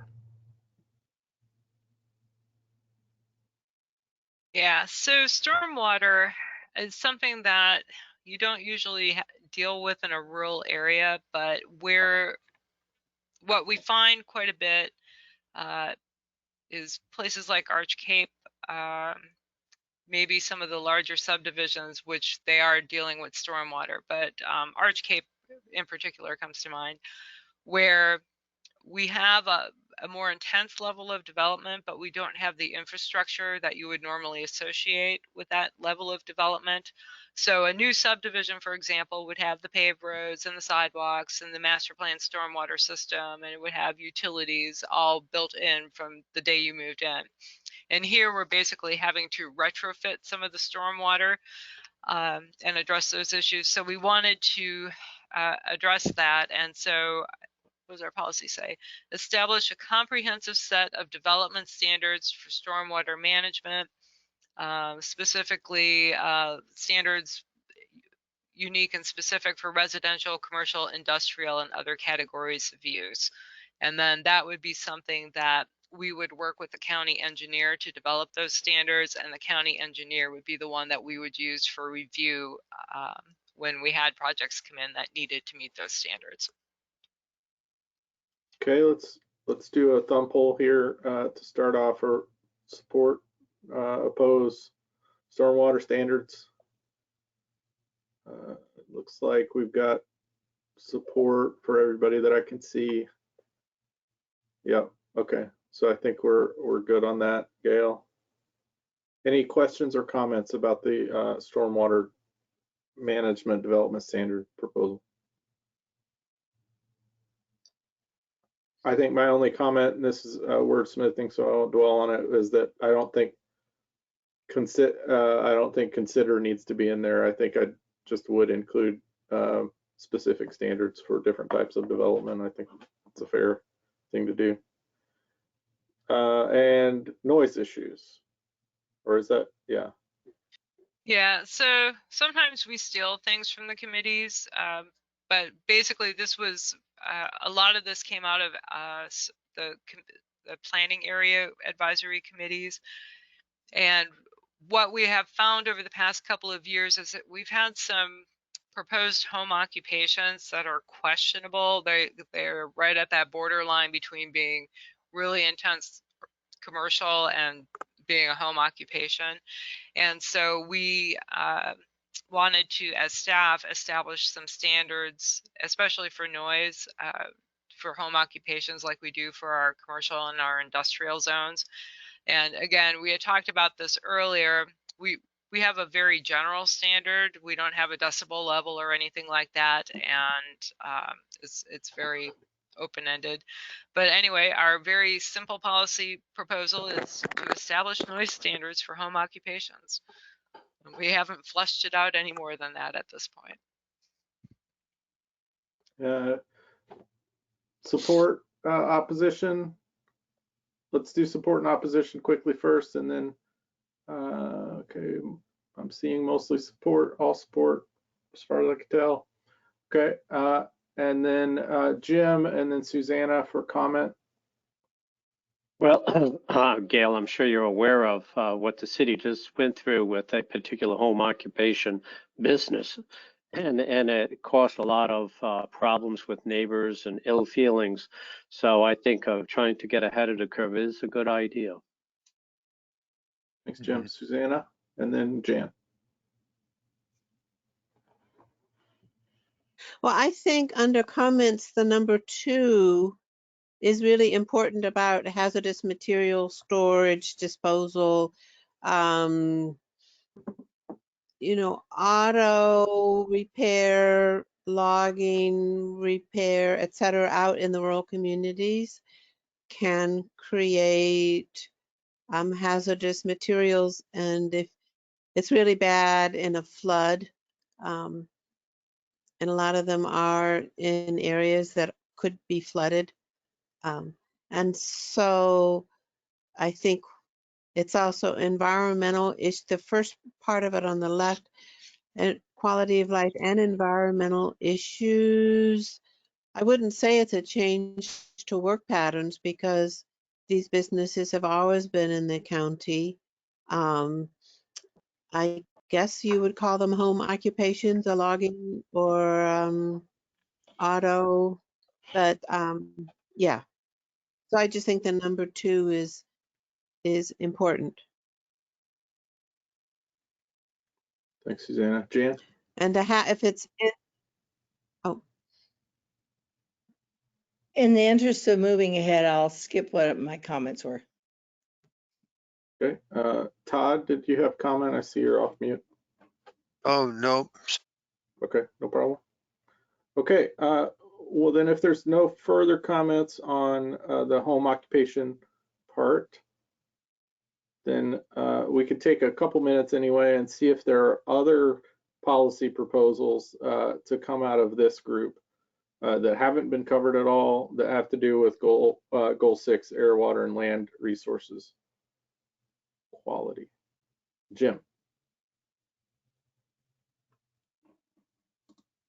Something that I've brought up in the past, I think it's worth, this is a good place to also bring it up. I'd like to see the county work with rural communities as well as private landowners in a watershed that provides drinking water to the rural communities. I know that there may be some limited control over that process because we are talking about commercial forest lands, but I do believe that the county could play a positive role in being maybe a mediator or provide some kind of support for the rural communities in order to ensure high quality drinking water. Thank you, Jim. Other feedback from the group? Other items that we might want to include?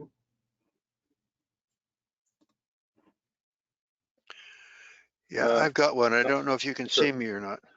I can't, but go ahead. Yeah, the county should encourage the forestry department to develop some kind of a method of creating fire breaks around domestic water runoffs or tributaries, whatever you call them. Such could be specifying how clear cuts were made along ridge lines surrounding such areas. That's it. Some kind of a study that would help us protect the water resources before fires come. Thank you, Todd. Cheryl, and then it looks like Robert, maybe. Cheryl? Yeah, I just wanted to respond briefly to the next page where there's a variety of recommendations from the CACs, and one we have indeed addressed. So I just wanted to reiterate how important it is. Elsie Jewell folks says that there needs to be more recycling centers in South County and the Northeast. So Northeast would be us. And then the Southwest folks say no waste transfer or recycling facilities exist in the South. So Northeast CAC would echo both of those in that we love our recycling. We're glad to have it not every other weekend, but every weekend. That's a huge improvement in our lives. And it is important for it to be expanded.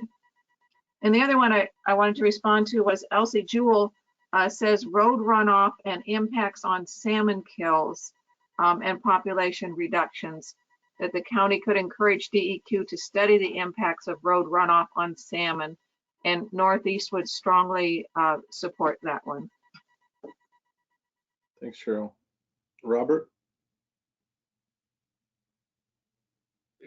briefly, because it's old news, Pam's totally familiar with it, that you can't pack more and more people in on what's an aquifer and expect to keep pumping safe drinking water out of that same aquifer. And it's been a hot topic for decades, to the point that Citizens for Sensible Land Use made damn sure that it was not mentioned in any kind of planning document, to protect the aquifer, period. Thanks, Robert. Any other, Susanna? Well, both for that and for the one about fire breaks. As I mentioned earlier, the deciduous trees, alders, big leaf maple, they don't burn. They hold a lot of water, and the leaves don't burn easily with embers falling around them. So to support water drainages for water sources should be supported with planting deciduous trees, I would say. And it would also help protect the aquifer, maybe. Thank you, Susanna. I want to bring people's attention. So basically, Commissioner Webb is the only person from the public left for us. And I was going to ask for public comment, especially from Carrie, because she had left a comment in chat. I don't have contact information for her, but Gail or anyone else that has contact information to share. She sort of asked for information, but I don't see that she left contact info for anyone who might be able to help her out. But I would encourage people to at least read the comment, and if you can be helpful in that way, maybe to reach out to her. Okay, any other policies or comments from the group? Or Gail, do you have any administrative things that we should cover today? Nope. I'll just remind you that our next meeting is scheduled for May 20th at 1 p.m. Okay, thank you. Commissioner Webb, do you have public comment for us?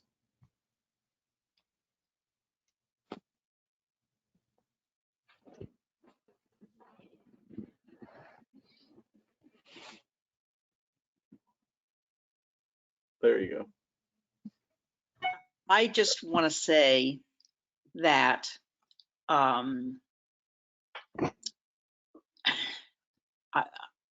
the board has been overwhelmed by the fact that our vaccination initiative now has 200 volunteers. We're getting very positive comments from people who are really happy with the way that's going. And we're very, very proud of that.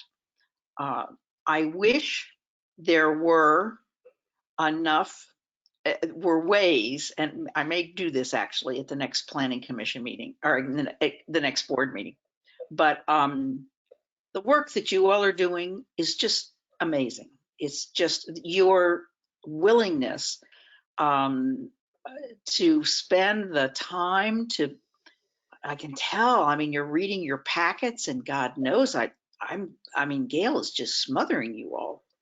But I love what she's doing, and she's embracing so much information in a way that I hope you all are happy with, because you seem to be responding really well to it.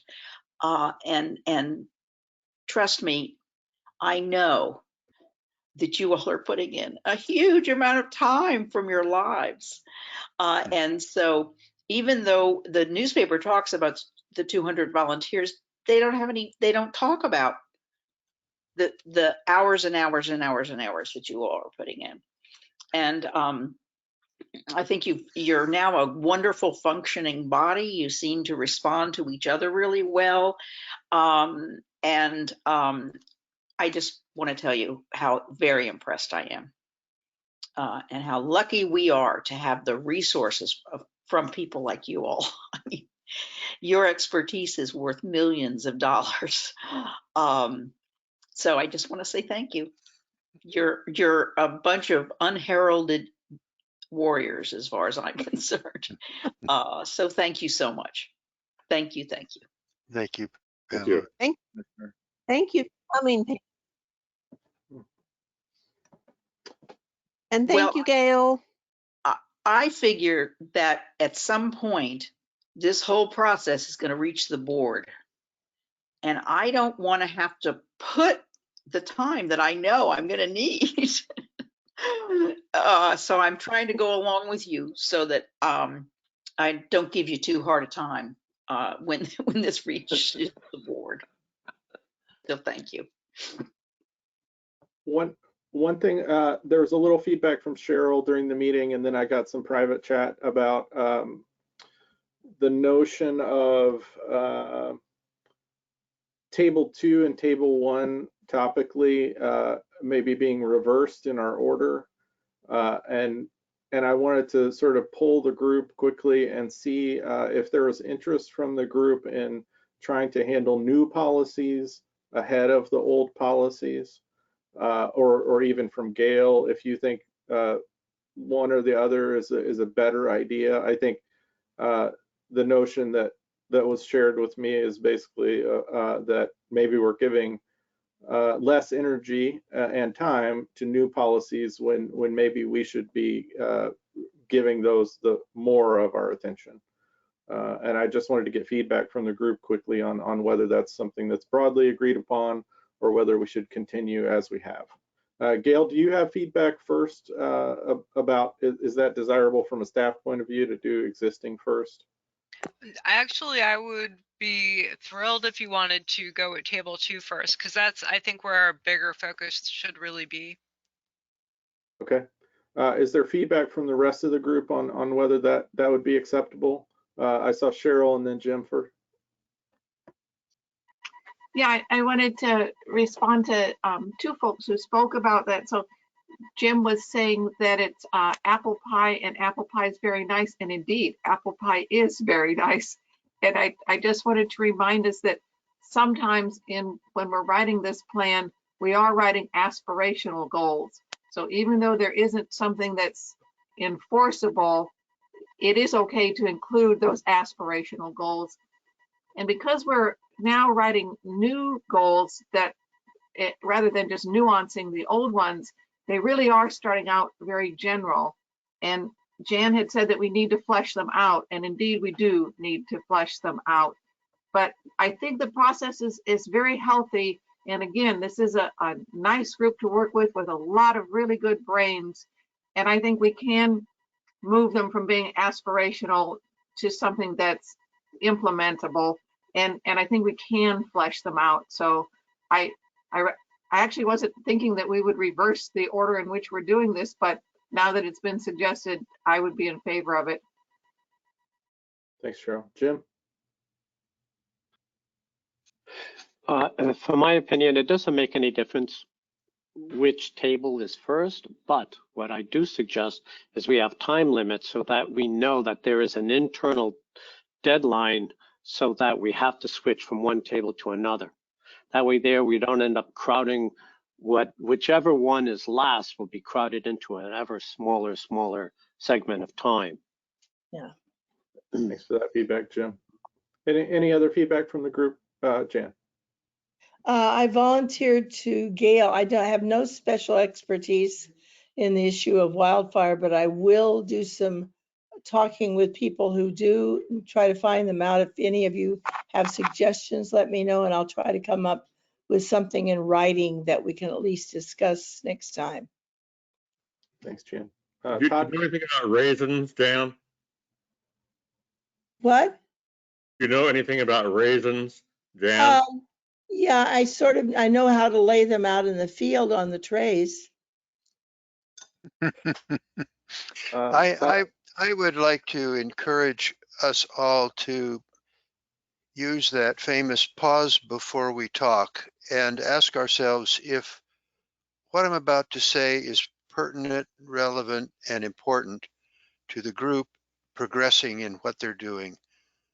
I think we spend a lot of time on sidelights and alternate issues that don't benefit the progress of our committee. Thank you, Todd. So we are at 5 o'clock. I don't want to keep anyone over. So I just want to thank everyone for their time today. Gail, thank you for your time and efforts, as always, putting this material together and keeping us on task. I appreciate it. Unless there is objection, we can consider the meeting adjourned. Is there any objection to us adjourning? Okay, hearing none, we can be adjourned.